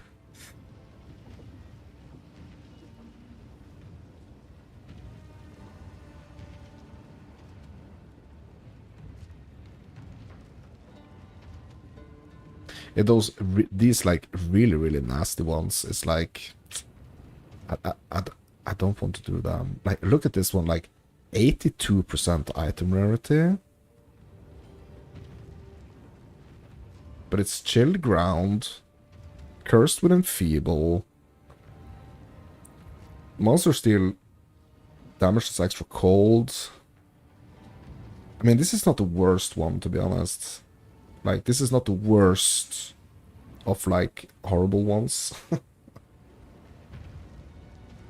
So maybe this is one that I should actually like put into a tower, because it's like 6 modded, so that's gonna open all. It's gonna open all like the slots for me to put tablets in. Yeah, let's just do these for now. We got 2 normals and we got 1 half nasty down there, but let's just do the normals.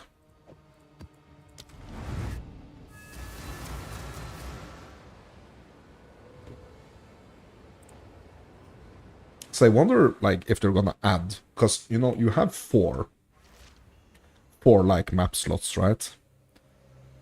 So I wonder if they're gonna add some, like, so like in Path of Exile 1, right? We have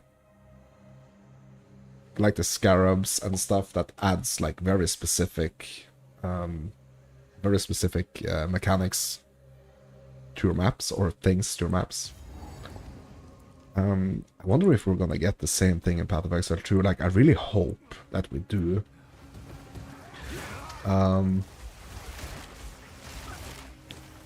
I'm not sure, like, if I really, like, super love this, this new way that they are approaching the Waystones, to be honest.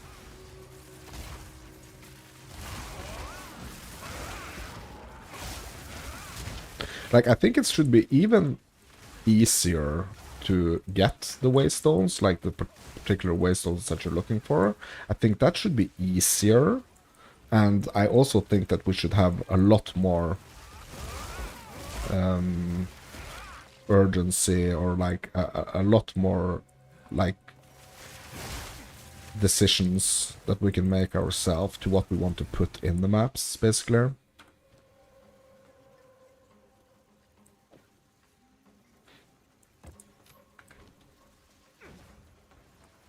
Ooh, beautiful, but deadly. I think that that would be nice.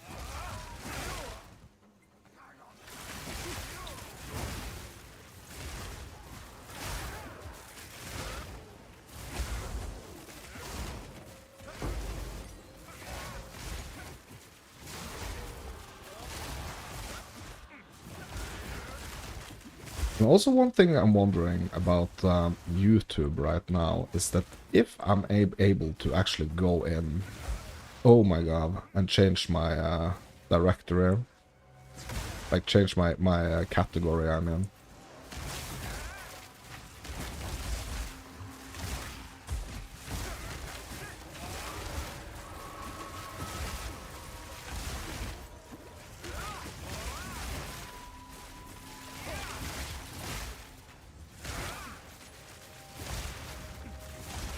You found the broken glitch, you are definitely making a video on it. Yeah, bro, do it.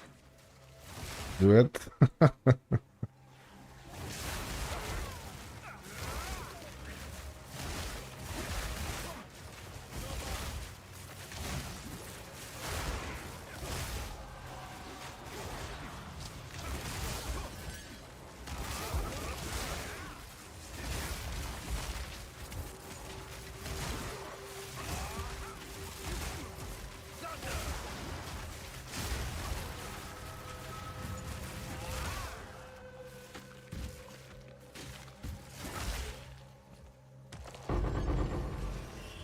Fortune favors the prepared.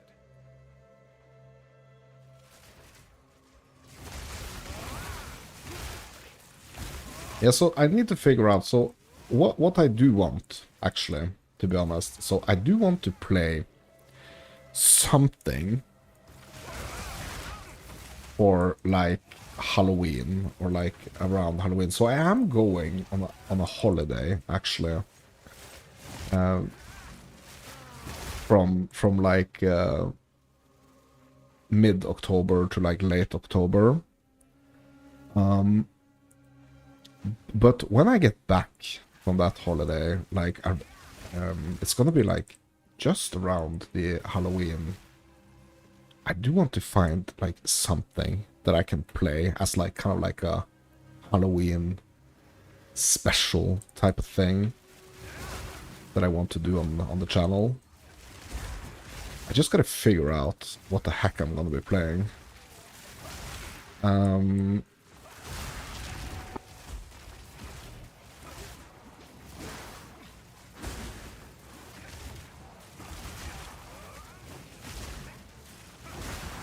Yeah. And also, maybe one other thing before 0.4 PoE 2 0.4.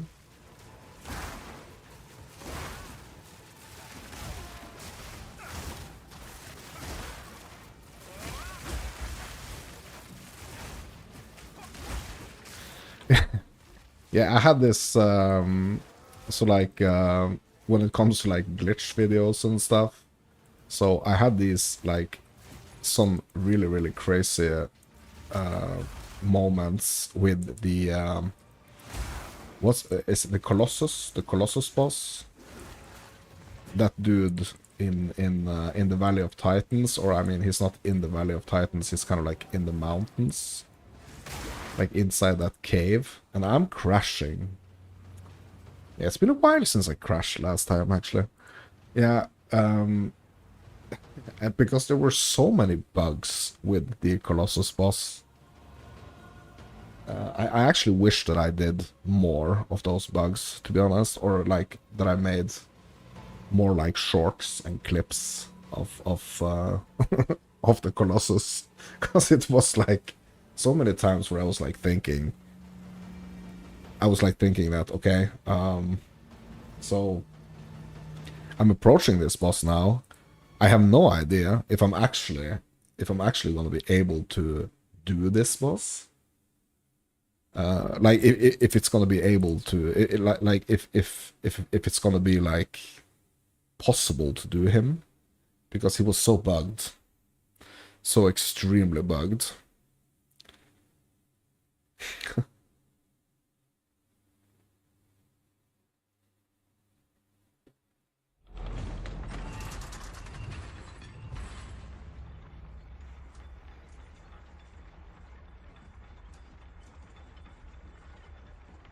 I remember I was so like hungering for like a new playing like a new class in Elder Scrolls Online. Like I've been playing like a lot of Warden, so when Elder Scrolls Online came to PlayStation, I think this was maybe in like, I think it was like in 2017, if I'm not wrong. It was the Warden. The Warden was just being released. The Warden and yeah, for the love of me, I can't freaking remember what it's called, that zone, but Vardenfell. And I was just playing that Warden, bro. I was playing that class so much, and I just like, I wanted to try something totally different. Then the Necromancer came out, and it was so broken. Like in PvP, the Necromancer was so extremely broken because it had this set that you could use. That like it was a dark, I think it was called like the dark convergence set. So like the Necromancer was very new, and that set was very new, and I just made this most freaking like broken, or there was this like extremely broken build. It was so fun.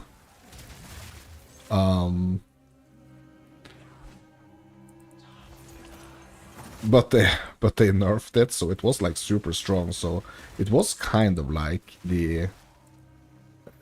almost kind of like the same situation like with the Deadeye at the moment in PoE2. It's like, yeah, it's the strongest one, it's the strongest class. It's yeah, you know,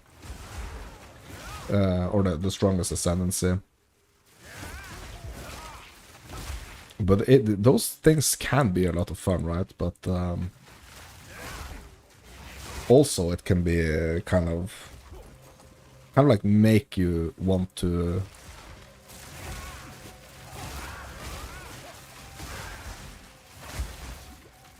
make you like faster, want to like jump to some other class or like do something totally different. Because it's just allowing you, it's just like kind of like, it's just too easy.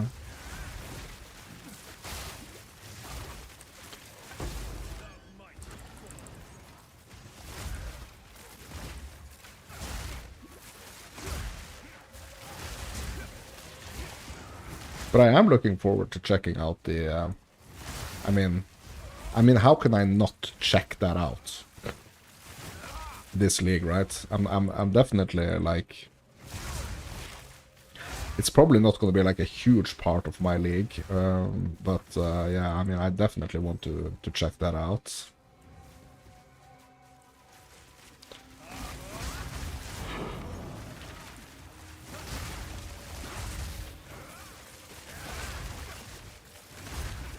some point.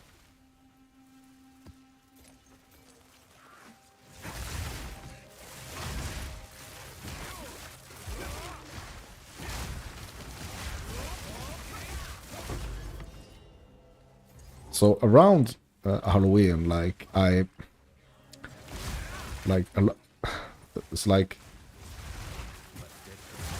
in Elder Scrolls Online, there is like this Halloween event, and it's like it's seriously one of the freaking like coolest events, I think, in any game that I've ever played. Like the Halloween event in Elder Scrolls Online, I think it's just so freaking good. Because where is this breach? Yeah, because you go around and you collect these plunder skulls, and you are going to be getting like a really like cool plunder skull, like once, I think it's like once a day, like once every 24 hours. You're getting this like really cool special plunder skull. And you can farm as many of these like other plunder skulls. Plunder skulls as you want, and yeah, some really cool and interesting stuff to be found, and also the kind of like the quest line, and like the feeling of that event is really one of the best I've ever played.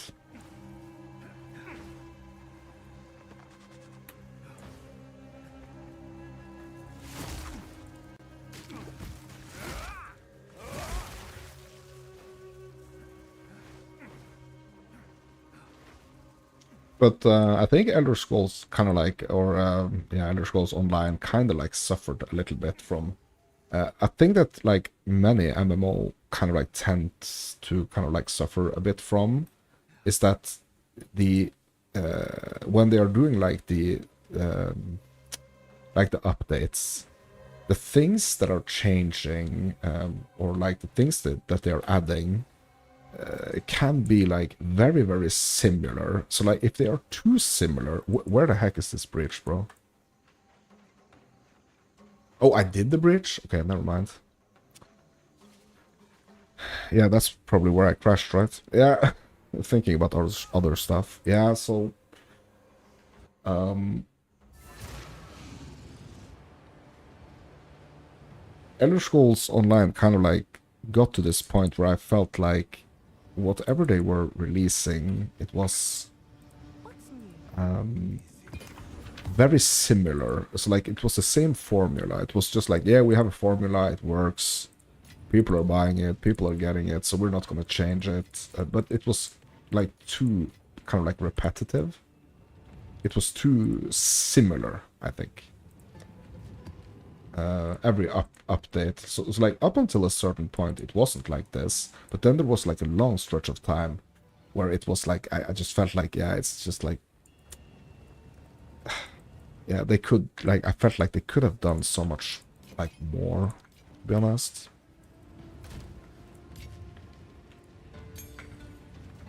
So that's also kind of like a part of why I actually quit that game, to be honest. They could have made it so much more unique.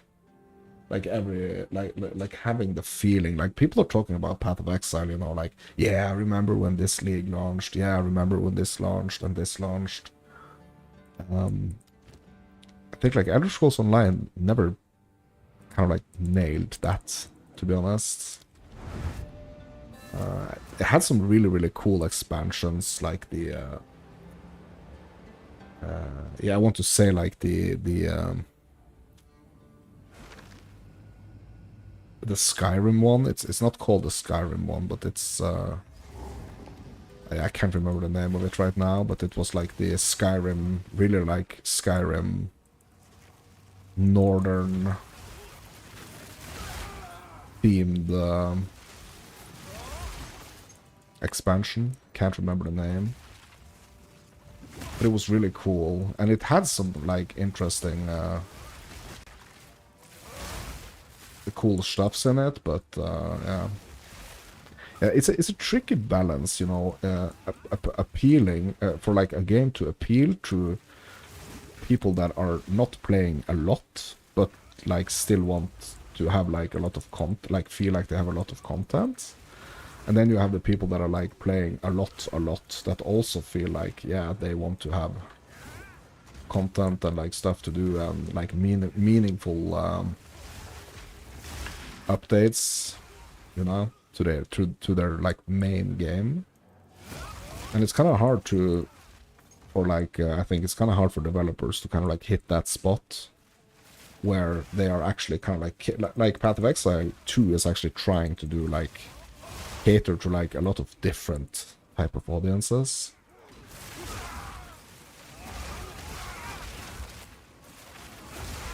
So one thing that you do right is one thing that you can do right is to cater to like people that like want to play a lot and like sink a lot of hours.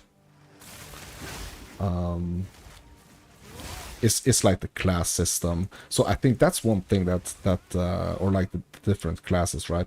So I think that's one thing that Path of Exile 2 is really focusing on, right? Having 12 different character classes when the game releases, it's yeah, it's just insane. But it's so good for the content, right? It's so good for the content because there are gonna be so many of these like yeah, I remember the first time I played this class. I remember the first time I did this class, right? Oh yeah, I remember when they introduced swords into the game. So in Path of Exile 1, it was more like they were adding, like all the classes were kind of like in, like except for the Scion, right? All the classes was kind of like in very early. And it was just like the mechanics that they were adding, right? As well as like quality of life and stuff.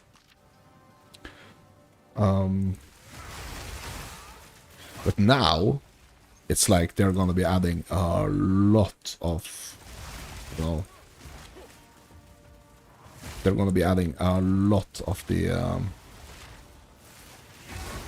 character classes and like the possibilities. Hopefully it's gonna be like the possibilities of like, yeah, you are playing a certain class, but I mean you can play it like however the heck you want it, which is really just like insane, like thinking about all the different builds and approaches that you can actually take. It's just, yeah, mind-boggling, to be honest.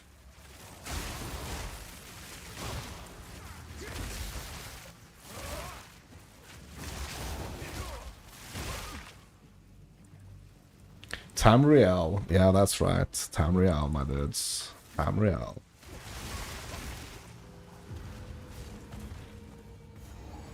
So the main story in Elder Scrolls Online, I think it's a really cool like main story.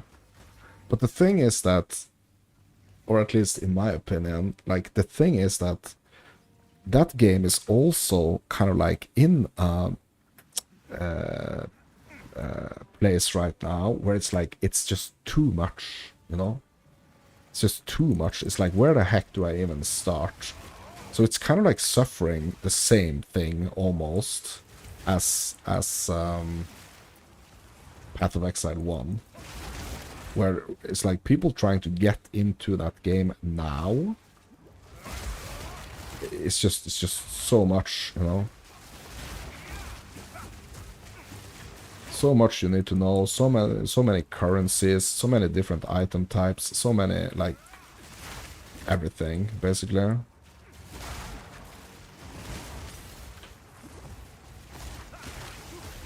But if you are kind of like along for the ride, you know, so the thing with Elder Scrolls Online that kind of like always really, oh shit, brother, was I trapped or not?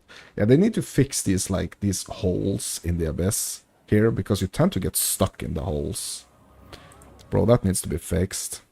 Yeah, so you have this, let me see if I can pull up a map here.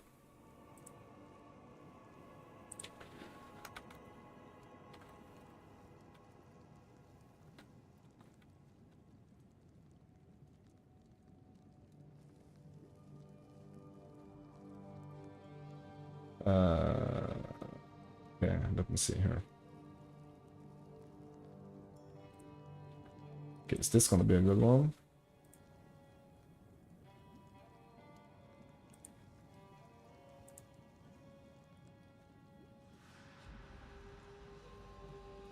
Yeah, okay, so when I started playing Elder Scrolls Online, it was like it was so much of the map. So much of the map that was like not even like places you were actually able to go. And I guess like it's still a thing, right? But there were so many like of these like zones right here that you actually couldn't go to, that you were kind of like thinking, yeah, okay, so what are they gonna do? You know, what are they actually gonna do like in this zone that's not even like in the game yet? And it was like this constant, this feeling of like, this feeling that it was like a game that's gonna be like, yeah, almost kind of like a forever game, you know. Like a game that you kind of like feels like, yeah, okay, so they're never gonna run out of like content basically, because there are so many like zones that are not that are kind of on the map, but they are not in the game. So I really think like it has the potential to be something like really great, to be honest, when like when kind of like all the zones are in there and all the contents in there, but it kind of like feels like they hit a spot, almost like a creativity rut almost, where like, yeah, we're gonna need to add a new zone, but it was like only, it felt like half finished kind of. So I'm kind of hoping that it's like Elder Scrolls Online is gonna get to this spot where it's like, where I'm gonna go back into Tamriel, and there's gonna be so many new things, and there is gonna be so many like upgrades to like things that actually wasn't very great, and I'm just gonna be like able to like experience it all over again with like so many new things added, so many new features and things to do. But when you play something that's like unfinished in a way for a very long time, you kind of like lose the taste for it, right? So I remember it was the biggest of issues when it came to the PvPing. Was like, I mean, it's such a great system, but it was just like some things were not working, or should have been better. And it's like, if you're in that state for a very long time, that's, you feel like, oh my god, it should be, you know, it should be working better, it should be this, it should be that, you know. You kind of like lose the taste for it.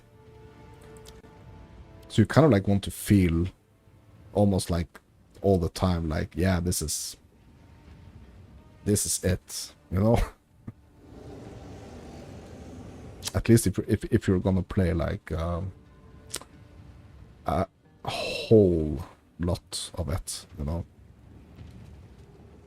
Okay, freeze build-up, flammability magnitude, increased shock chance, crit chance, crit down bonus.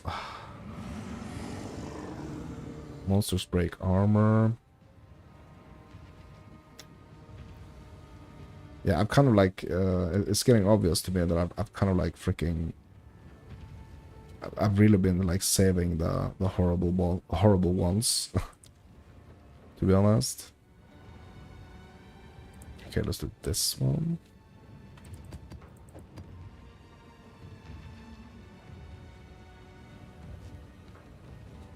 Alright, whatever, let's do this one.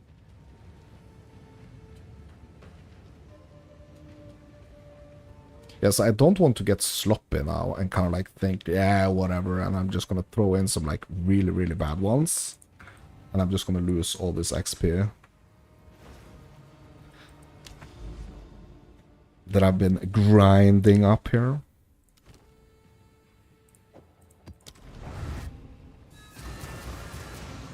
Yeah, but I have so many fond memories of ESO, and I was part of multiple guilds actually also.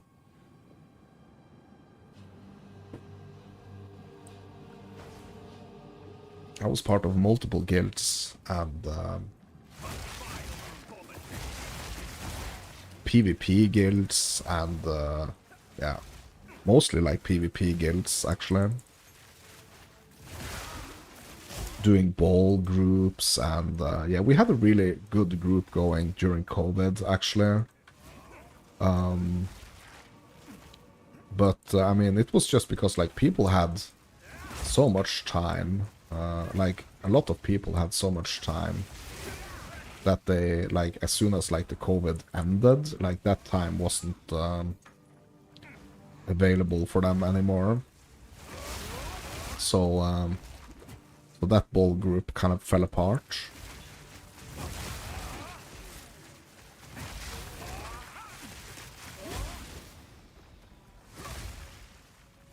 Yeah, I had this one dude that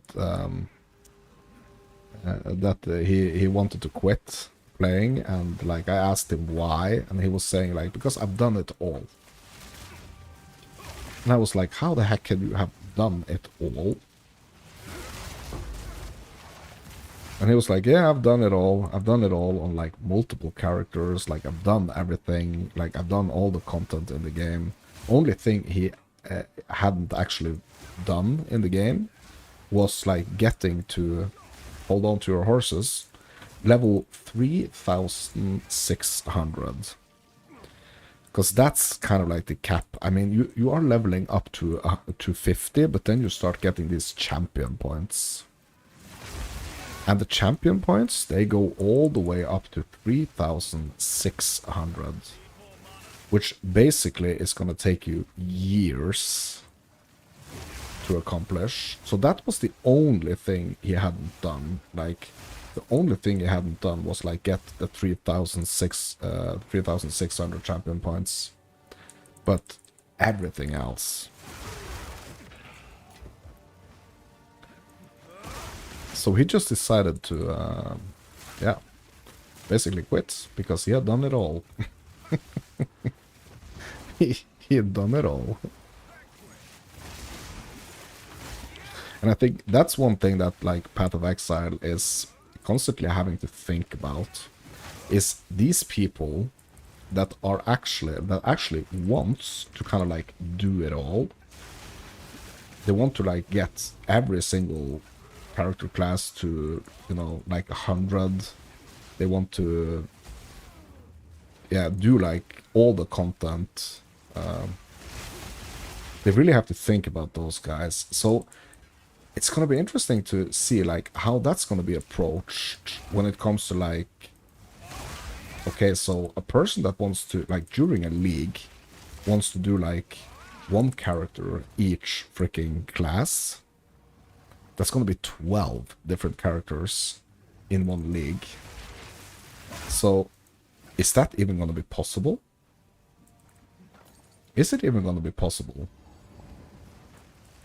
to do 12? Like, so let's say 12 characters every league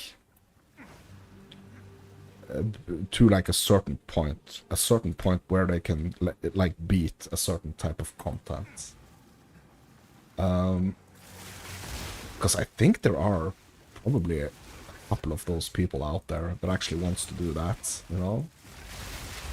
So question is like, how are they gonna be catered? So that's what, you know, takes us kind of like into the conversation of like a campaign skip type of situation where people are like, yeah, can't we just get like an adventure mode? Or like yeah, similar situation as in like Diablo 3, where you can just go straight for kind of like the challenge mode. Or like the free mode, kind of.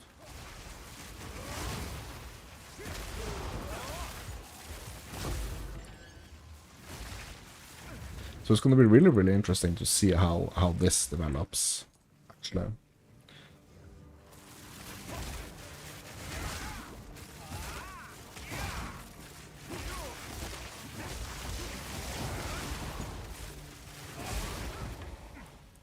So what I'm hoping is that I'm really gonna get to kind of like experience and get like a feel for all the different classes that are in the game right now before the next class makes its entrance.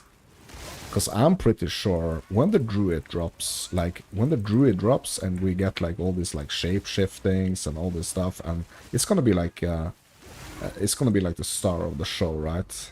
Every time there is like a new class dropping, it's kind of like gonna be the star of the show, right? So it's gonna be extremely interesting to see like how that's actually gonna pan out, to be honest. If the druid is gonna be like super broken when it first comes out and it's gonna be like toned down, or if they're gonna try to kind of like avoid that situation and try to like, is that what they are working on right now? Is that why the druid is not in yet? Because they want to make sure that the druid is not gonna feel like the only choice. So like, it's not gonna feel like miles ahead of like the other classes, because I don't think that would be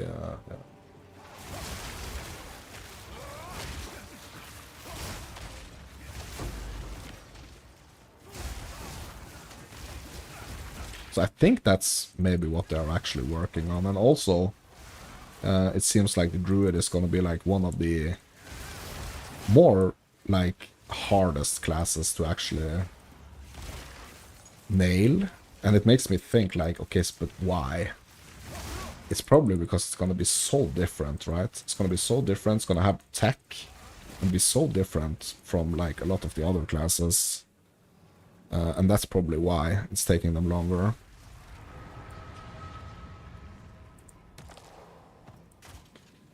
It might be like de-force druid and become a 23 damage meme. Damage on Tuesdays, yeah. Bro, I really, really hope that's not going to be the case, because people are... I mean, there are some sky-high expectations to the druid right now. I mean, the way they are building it up, you know? And they keep saying it like when they have like the GGG lives and stuff, and the way they keep saying like, yeah, it's not ready yet, it's not ready yet. It's like, okay, so but why is it not ready yet? You know, it has to be because it kind of has to be something really, really great when it releases, right? It's gonna be like monumental, hopefully. Yes. But then you have like kind of like the challenges of like not making every other class just like insignificant, or like it's not gonna matter, you know, because the druid is gonna be the thing that everyone wants to play, right? Oh, it's you. So what I'm thinking is that I'm hoping that they are getting the different classes in, like all the different classes that are actually gonna be like in kind of like at launch. I really hope that they just get them in the freaking game, you know? Get them in so we can get to a point where it's like we are not in that situation where it's like people are just waiting for the next class, waiting for the next class, waiting for the next class, right? But instead, like, having everything in so we can really start cooking these different builds, right? That's what I want for Christmas this year.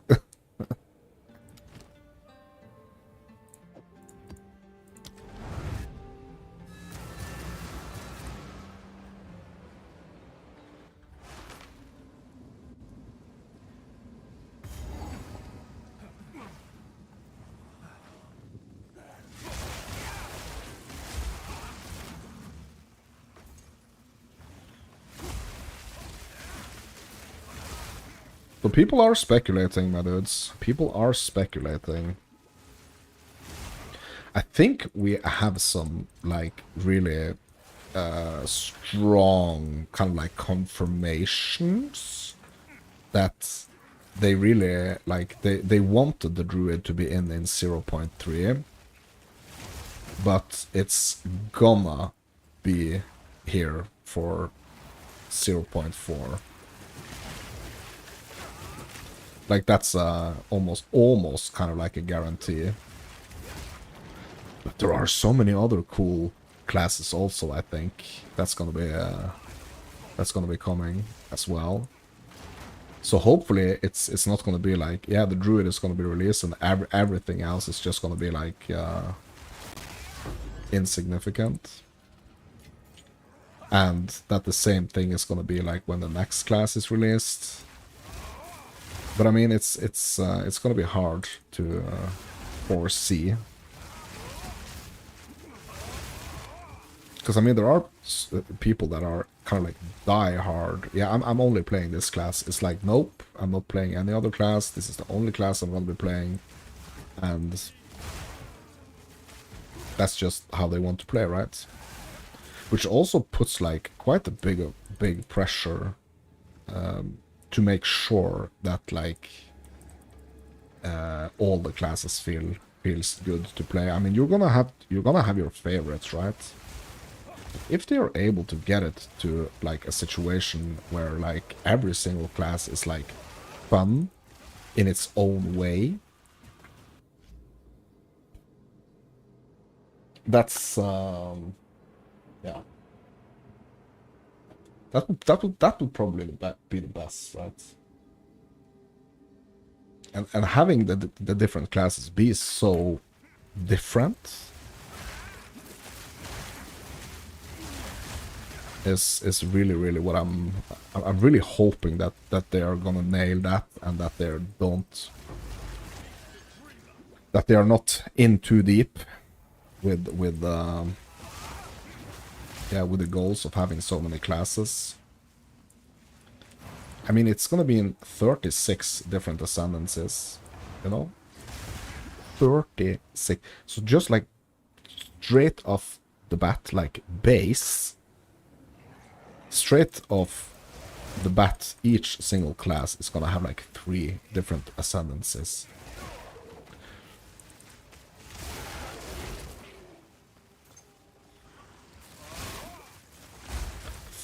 $36, bro. So it seems to me that they are trying to make the greatest ARPG of all time, basically. The greatest ARPG of all time, and it's gonna keep expanding, it's gonna keep growing, it's gonna be... yeah.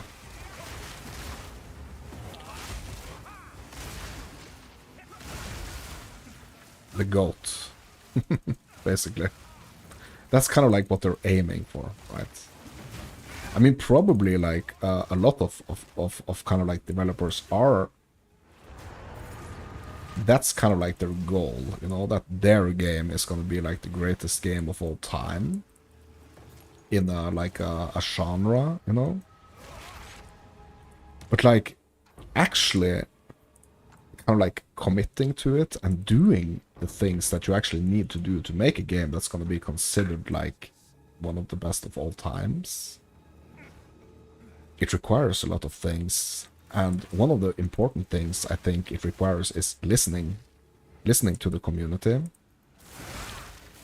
figuring out, okay, so what do people actually want? Because I mean, obviously we have a very good situation right here with PoE2. Like, it's really like, so if 0.4 is gonna be as good of an update as 0.3, and we're not gonna have this like roller coaster, like same thing we had in D4, where it was like, yeah, one season was nice, like the next season was trash. Because if they get caught in that type of roller coaster, it's I think that's really gonna hurt the situation, to be honest.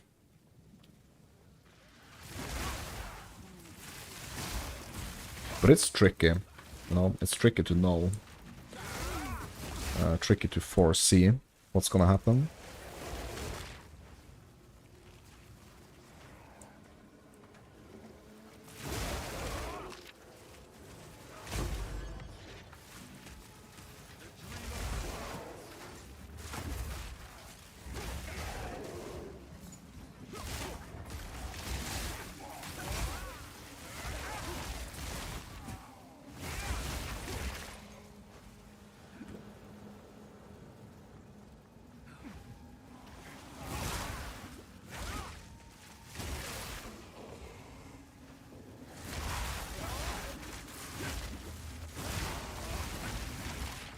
And it's going to be interesting to see also. I think it's really going to. So even though if like, I mean, we are a little bit different. The PoE 1, the PoE 2.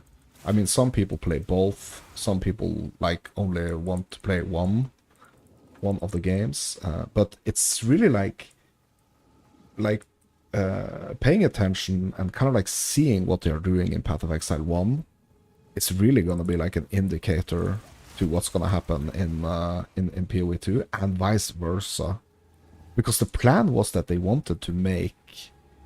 So the original plan was that the the two games were supposed to have like a shared endgame type of situation, which is like two different ways of kind of like playing the campaign and like two different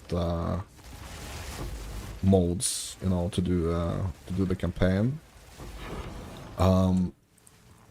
But then it got split up into 1 and 2 separate things, but they are still like really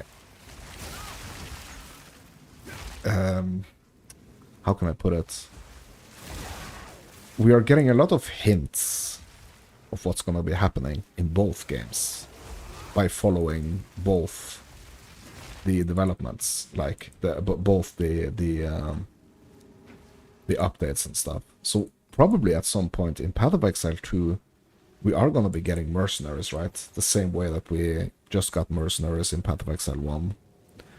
And we know that the trading system in Path of Exile 2, the asynchronous trading system, the new trading system, is coming to Path of Exile 1 as well. So it started in Path of Exile 2, but it's gonna be in Path of Exile 1 as well, right? So even though I'm not planning to play like a lot of Path of Exile 1, still like paying attention to what's actually happening to that game and like the updates and stuff. It's really giving us like, or really giving me an indication of like what's gonna come in Path of Exile 2. And I don't think there is no way back now to that situation. Like they are kind of tied to that situation right now. People are going to be kind of like expecting.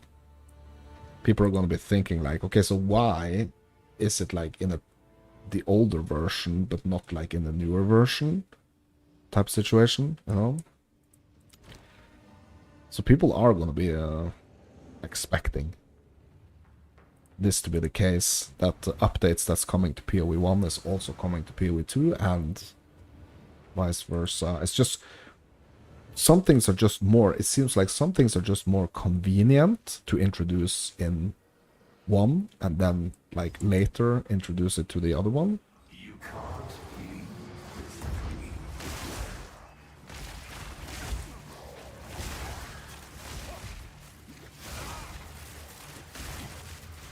But I'm guessing that that's like for multiple reasons, like technical reasons, just like testing out stuff, seeing like so like the wrapping is a little bit different, right? The wrap, so it's basically the same game, but it's like the wrapping is a little bit different.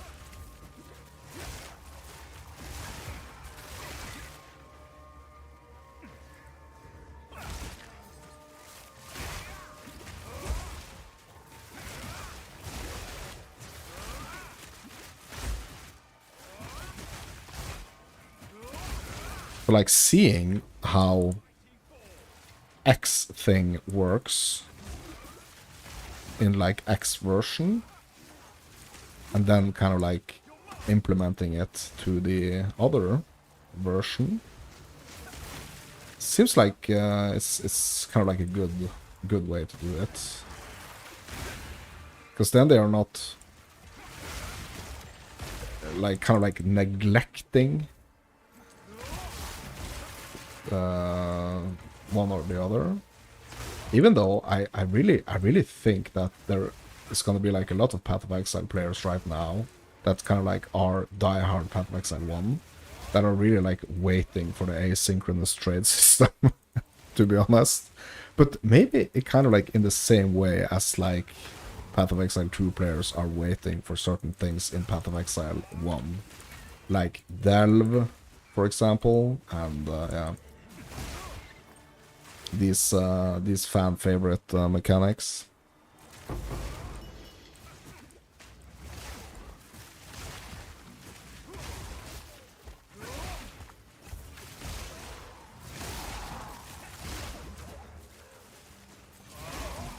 But Path of Exile 2 is doing, I think, a pretty decent job at like introducing the new mechanics, to be honest.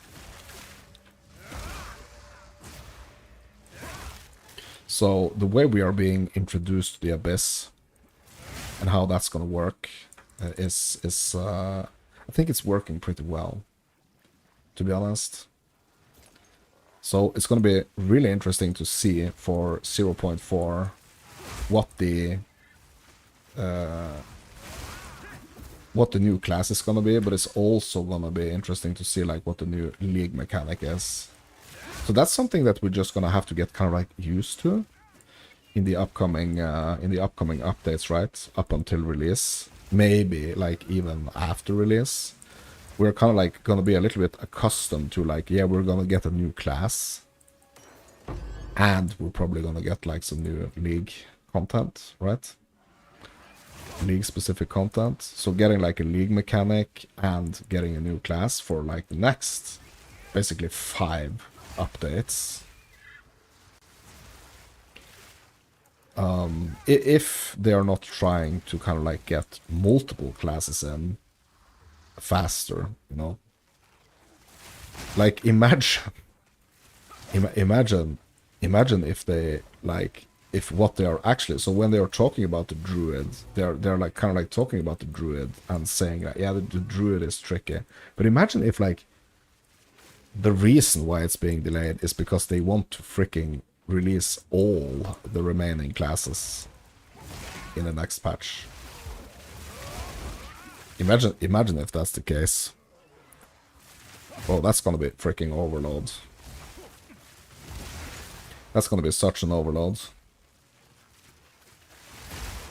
Getting 5 new classes and new league content and a new act, maybe 2, like the, well, yeah. It's just so crazy. But I'm kind of like, I'm really attracted to that thought of like the content updates or the content cycles to be so great, kind of like in magnitude, both when it comes to like content and just like new things to discover and new things to learn. It's yeah, one of the big things for me.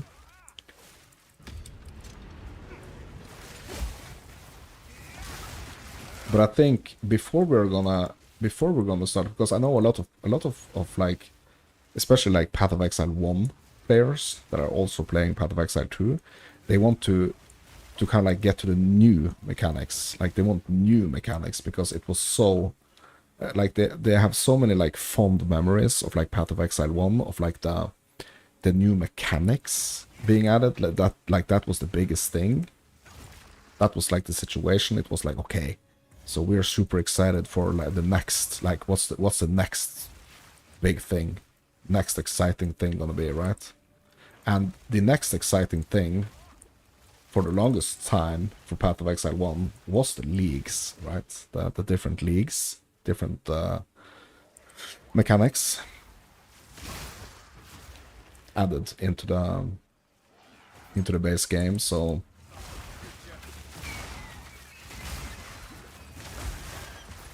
we are certainly gonna be getting to that point with Path of Exile 2 as well, but I don't think that's gonna happen until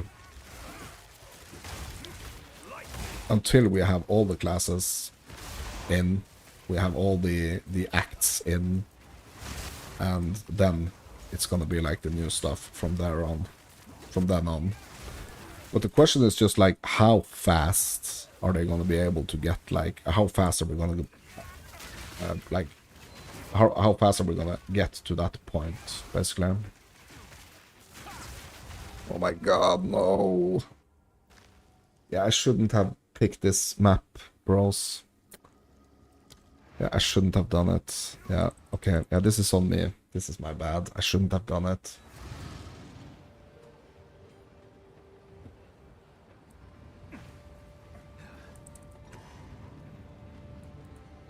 Yeah, I don't want to put myself in a situation now where I'm actually, like, making all these bad choices.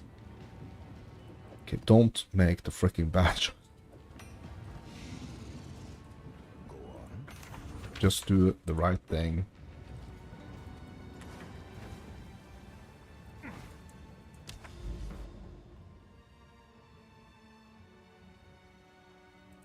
Because I am at a level now where, like, it's not gonna matter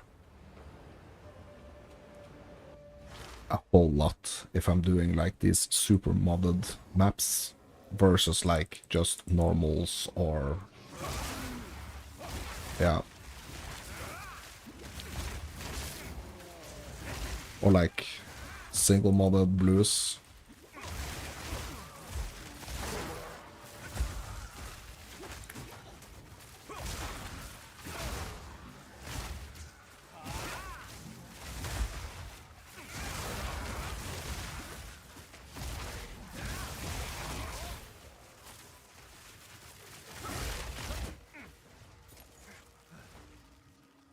Yeah, it's gonna be interesting. It's hopefully a very, very bright future for Path of Exile 2 ahead of us, my dudes.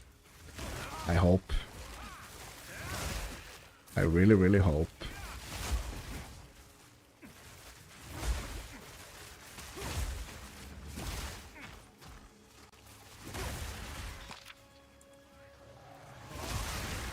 Lots of content.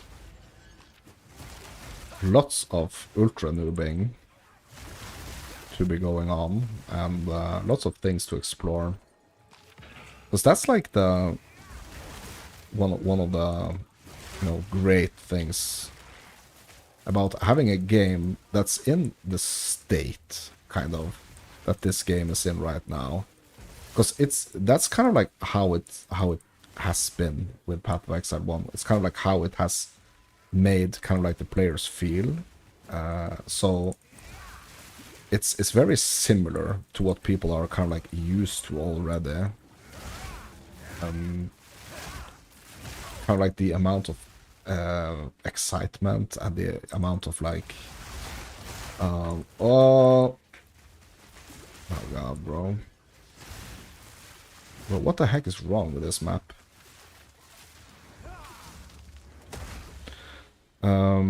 Yeah.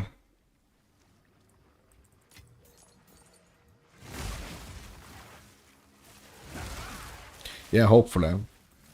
I mean, it would break my heart if that's not the case, to be honest. It would really break my heart. If it's gonna be like something else, or if it's like it's just not gonna work out. Hopefully.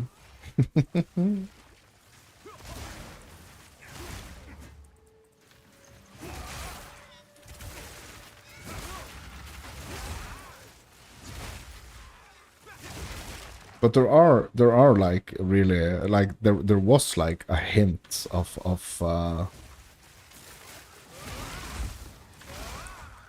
like people in 0.2 there was like this situation where like it looked kind of grim, you know? It didn't look very bright at a certain point there in 0.2, but now it looks very bright, you know? So it's just gonna, like, are they gonna be able to deliver the same type of excitement for the next league? That's the big question, right? And I think they kind of know that they kind of have to. They kind of have to deliver and keep delivering, because that's kind of like how they are. That's kind of like how they are actually developing their game.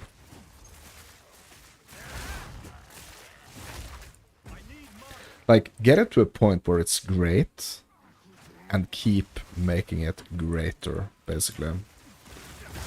That's the ambition, kind of, right? It's like, what can we add?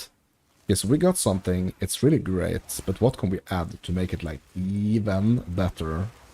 And make it so that when people get used to what's, like, even better, it kind of, like, becomes, like, the normal. But then people are going to be expecting something even greater for the next update, right? So that's kind of like the situation that some of like the drama around like PoE 1 has kind of like been centered around, right? Is that the people that have been getting, like, that have been loving and playing Path of Exile for 10 plus years kind of felt like, oh, here comes something that's kind of like gonna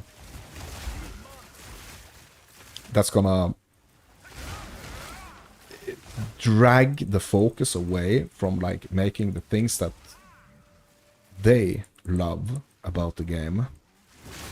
It's gonna take like the focus away from that. So it's yeah. I mean, it's an intense situation.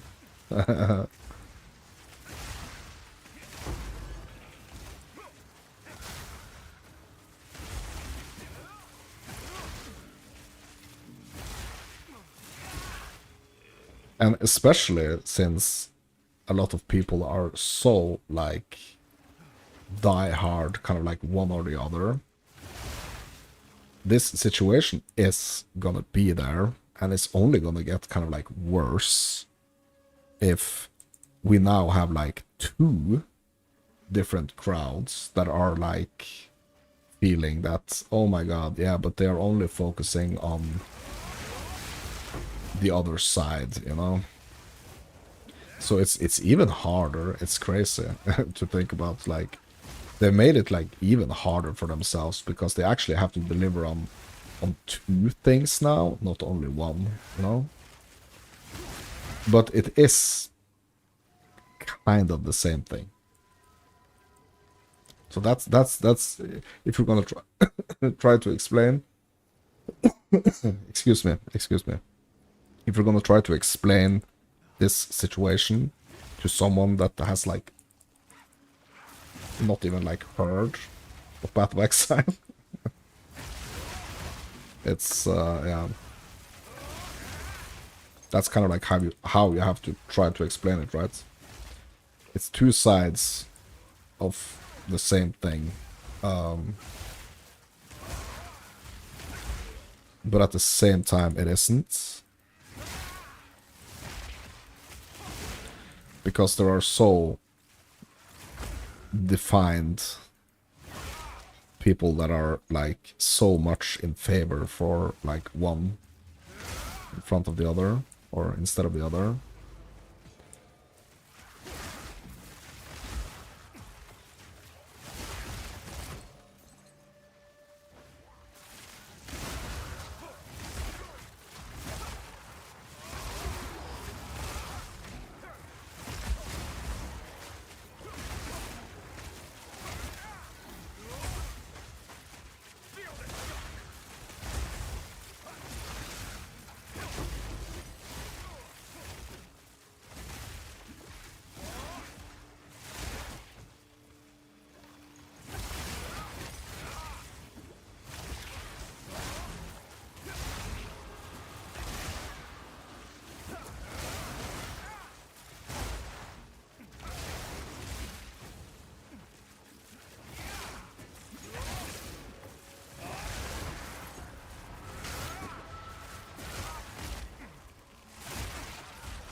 Okay, so we are back up at 18 now. That's nice. I think I was like at 25% at one point.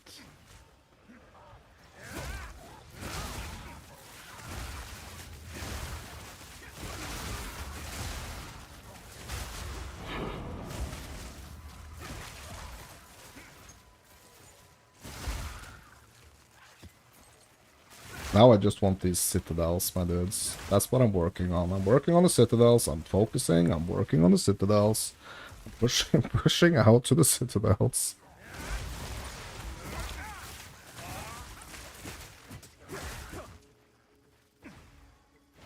That's what we're doing.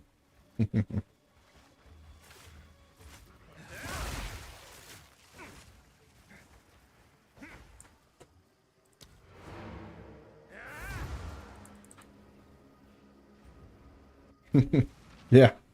Yeah, I actually got, did I tell you that I actually got 3 of them?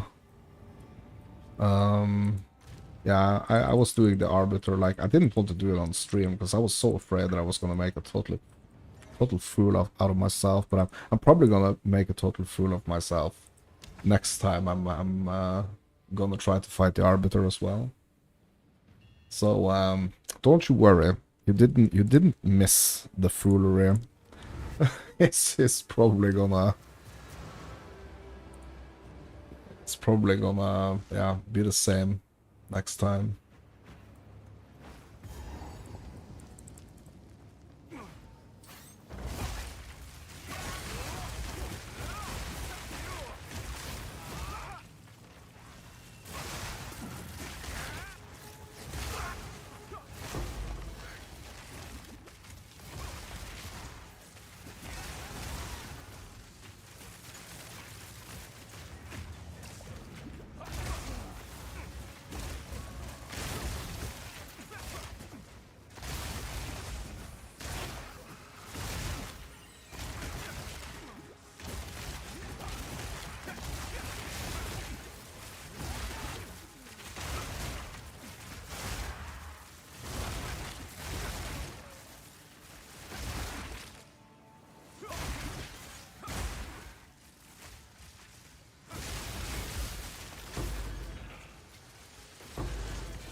Yeah, what was really nice with the Citadels actually was that they were pretty close to each other. So like if you find one, you know like that the other ones is gonna be like close by.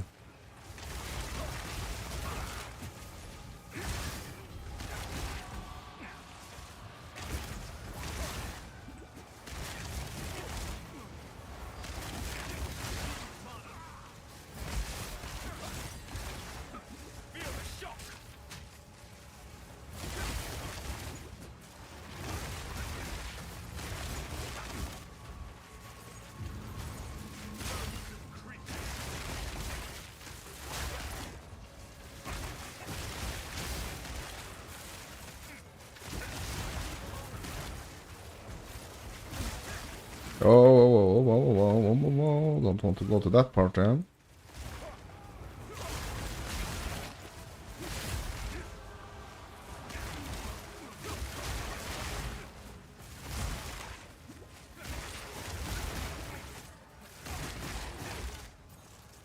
Okay, I'm not gonna go to the depths. Not now.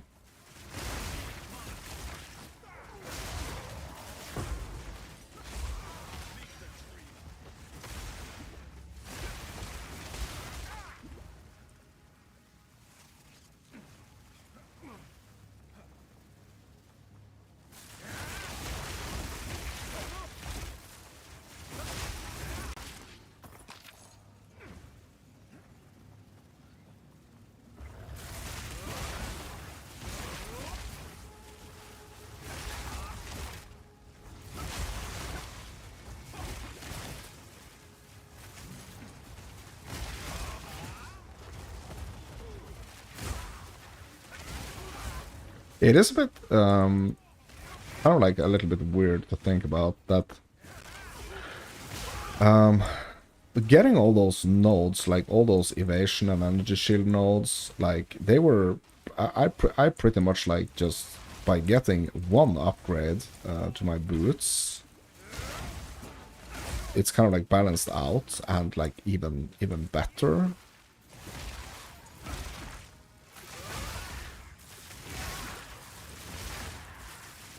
But there is this little like weird situation in the like where I am right now in the end game,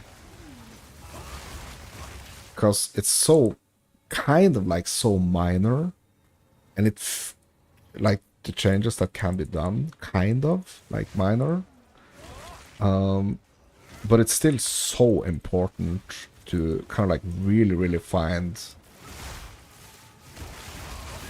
that balance so that you're able to do like the hardest of the hard.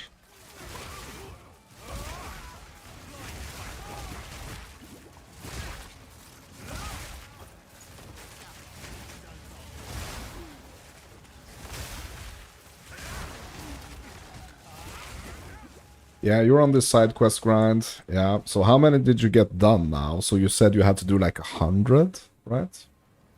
So how many have you done?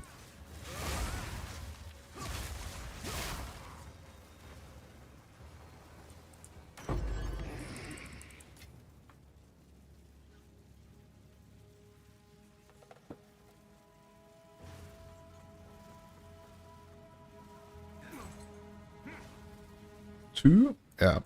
Yeah, that's 98 to go, bro. Yeah, you're gonna have to have, or you're gonna have enough things to do up until Halloween, I guess. Right?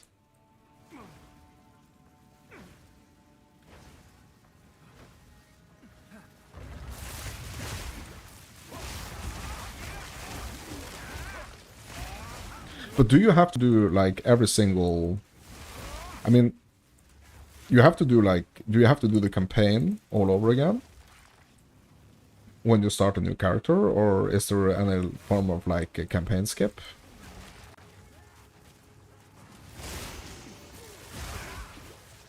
Like, how does that work in Borderlands 4?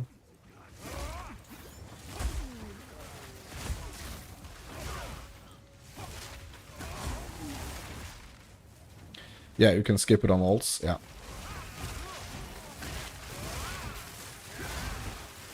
Yeah, but I mean, you're still gonna have to level them, right? But, yeah. But are there gonna be, like, seasons and stuff? Like, is it gonna be, like, a seasonal model, or, like... It's not, right? It's gonna be, like, a planned expansion, right? Because, I mean, you said something about that, like, there's already, like, 6 expansions or something planned out, which is kind of crazy.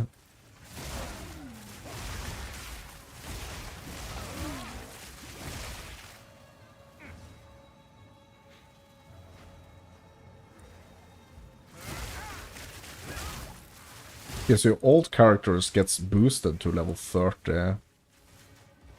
Yeah, only seasonal events, yeah.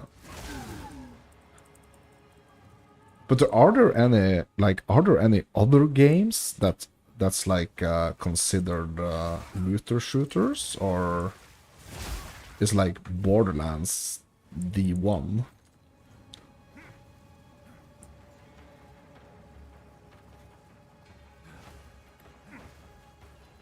I'm asking for a friend.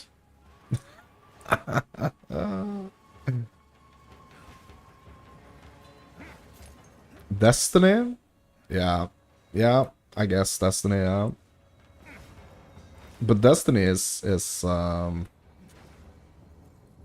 yeah, yeah, I guess you're right. Yeah, Destiny is yeah, it's pretty kind of like pretty close to the same kind of like formula, I guess.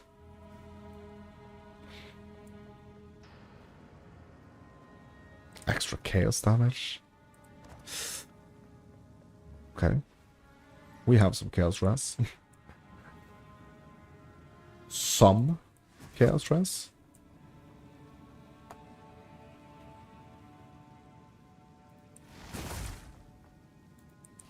Okay, I'm actually only interested in these logbooks. Plus, I don't want to risk anything here.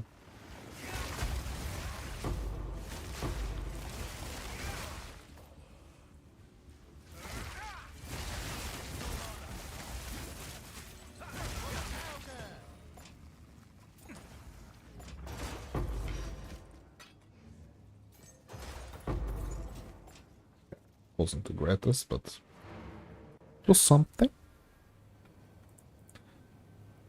Yeah, Destiny, that's about it. Yes, Destiny, yeah, I used to play Destiny like a little bit, actually.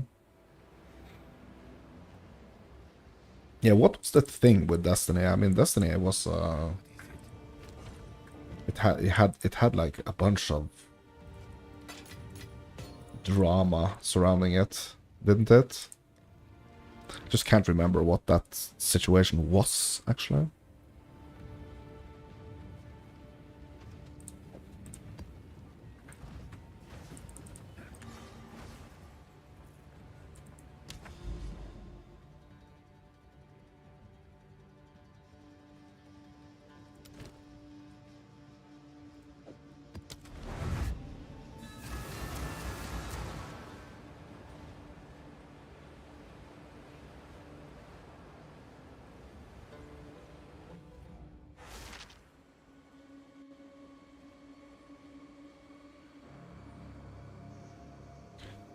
Yeah, number 2. Because they miss selling DLCs, then making them free. Okay, was that kind of like how they approached it?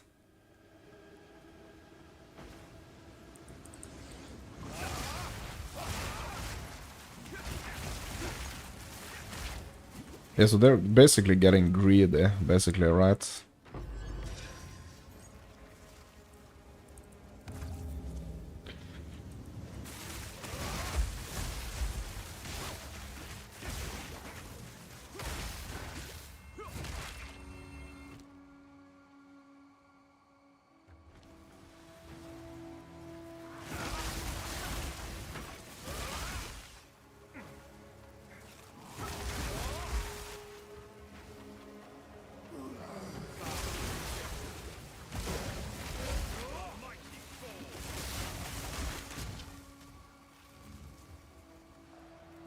Yeah, you bought 3 of them, then a year later they made them all free. And then they made the whole game free as well. Yeah.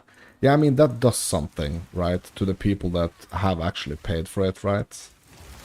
Yeah, in Elder Scrolls Online, it's kind of, I mean, it's not...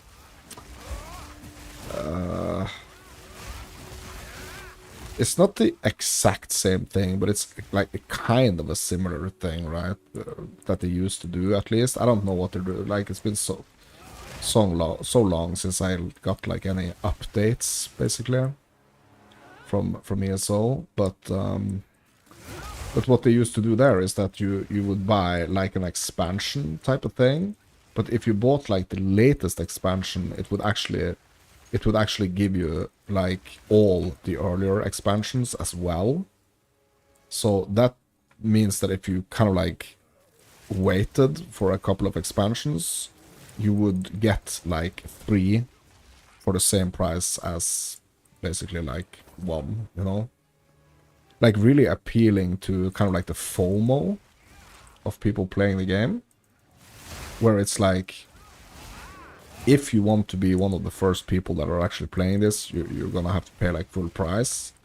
But if you wait like a couple of content cycles, you can actually get like 3 updates for the price of 1. And there are some people that are kind of like just, they want the new shiny stuff, right? So they're gonna be paying for like for like all 3 of them, basically.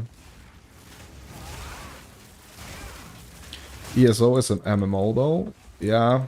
But I mean, what's the difference, you think, like in the approach of like the selling, and like isn't that kind of like a similar situation? Like not like comparing the games, like by genre, but like by like business model type of thing.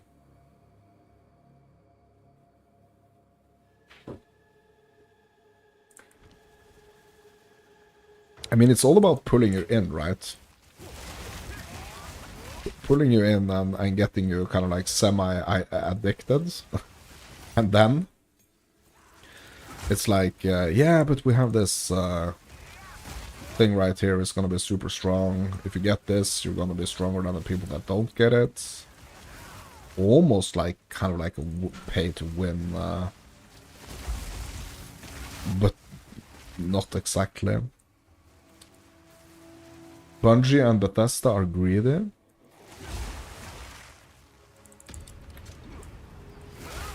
Yeah, I don't know. But it's a serious, like, it's a serious thing, the thing about the FOMO, right? The thing about the FOMO is like, it's a serious thing, because if you're afraid of, like, missing out, like, not being able to, like, be one of the first people playing it, I mean, you are gonna pay for it, right? You're gonna have to pay for it.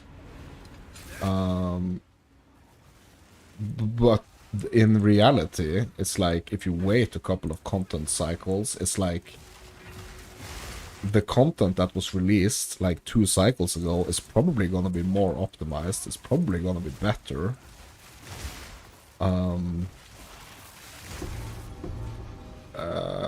But it's just that feeling that you want to get things as soon as they release. There's even a Destiny pay-to-win mobile game? Bro, that's crazy. But you do know about this situation with Path of Exile 2, right? That they are actually adding, or like there is a different version, because the Chinese market, like the Chinese gamers, they are so used to and so accustomed to like the fact that there are like gonna be more like pay-to-win elements in a game, that they are actually expecting it to be so in Path of Exile 2 as well. So with the release of like the Chinese version of Path of Exile 2, there are gonna be certain elements that's not gonna be like in the version that we play. And I think that's pretty interesting. And also like a little controversial, to be honest. So if you want, obviously, you could probably like go and play on like the, I don't know, like the Chinese servers, and you're gonna be able to take part of like that entire thing, if you kind of like want to. But that's not gonna be like the base version as we are playing it.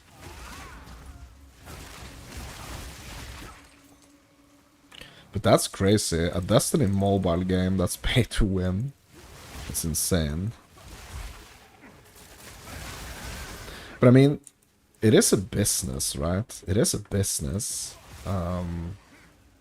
People are, like, the gaming industry, it is a business. And I mean, it costs to make these games, but it's like, if you make a game that's really, really good and actually free to play, I think it's more like a,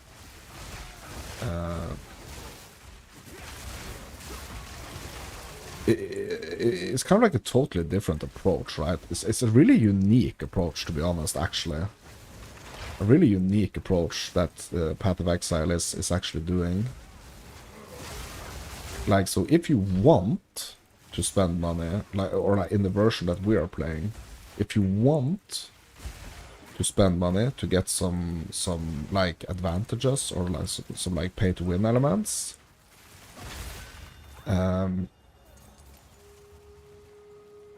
you can, by kind of like playing sort of like a different version, right?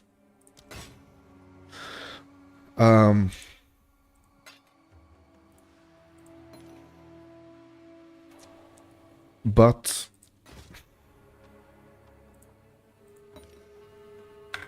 it's kind of like the philosophy of like making the game so good that people actually want to support it by getting like supporter packs or, you know, cosmetics and stuff. But it's none of those things are so that's one thing that Path of Exile has been like really clear on, to be honest, the entire time, is that like nothing that you pay money for is something that's gonna give you an advantage in any form. So the fact that they are actually doing this on like the Chinese version of the game, I think it's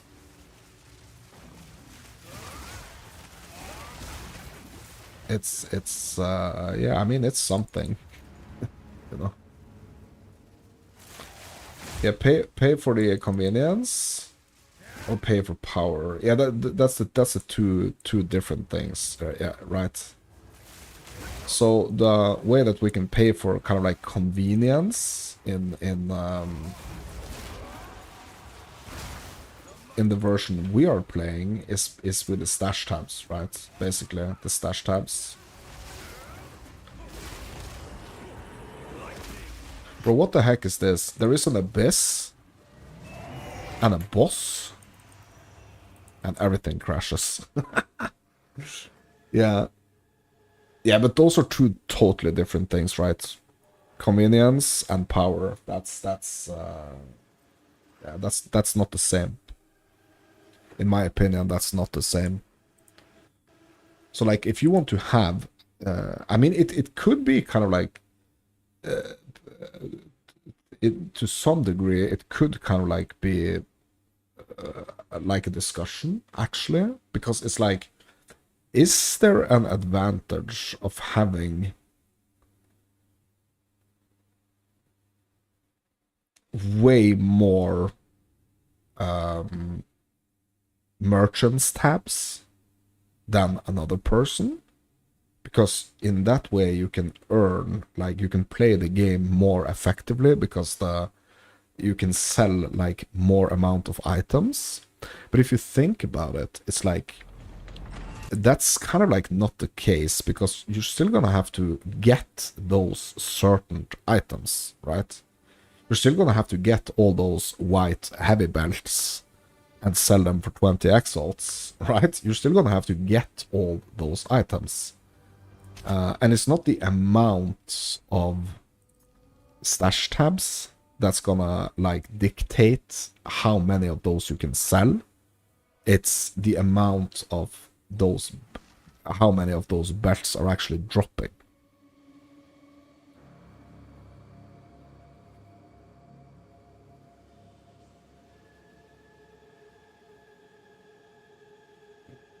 Right?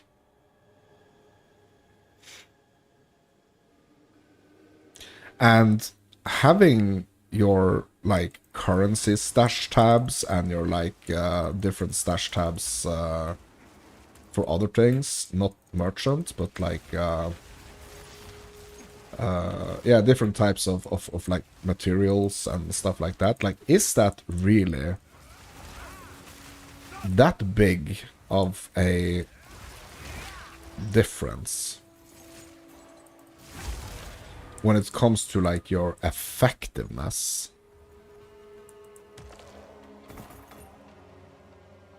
Right? Of actually playing the game. But my dudes, this is gonna have to be a discussion that we're gonna have to continue tomorrow. Because I'm gonna have to get up super early tomorrow, go out, take care of some business. I had the craziest thing happening today. But yeah, I'm not even told you guys about that. But yeah.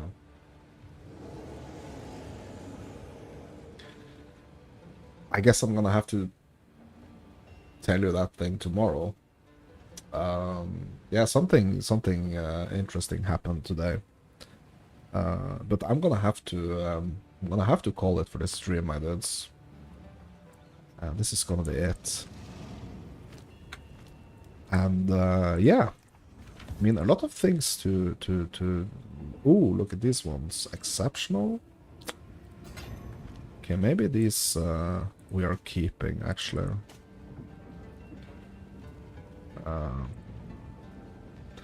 Yeah, thanks a lot. It's gonna be some eating and it's gonna be some sleeping. That's what's gonna happen, and hopefully that's gonna be great.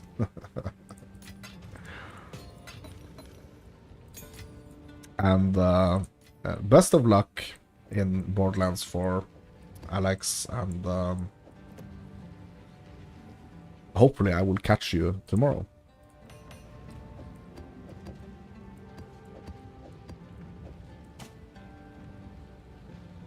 Okay, so where am I gonna stash this?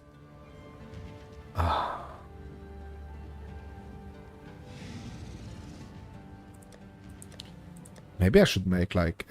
Bro, I have like a tab now that's actually ready. Like the tab. Tablet tab? Okay, where is it? It's right here. I'm gonna call this Exceptionals.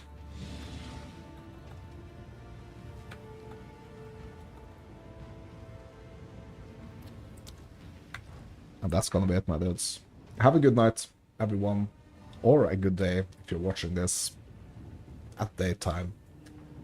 I will see you guys in the next one. I'm Mounts and Fairy Tales. You are you. And thank you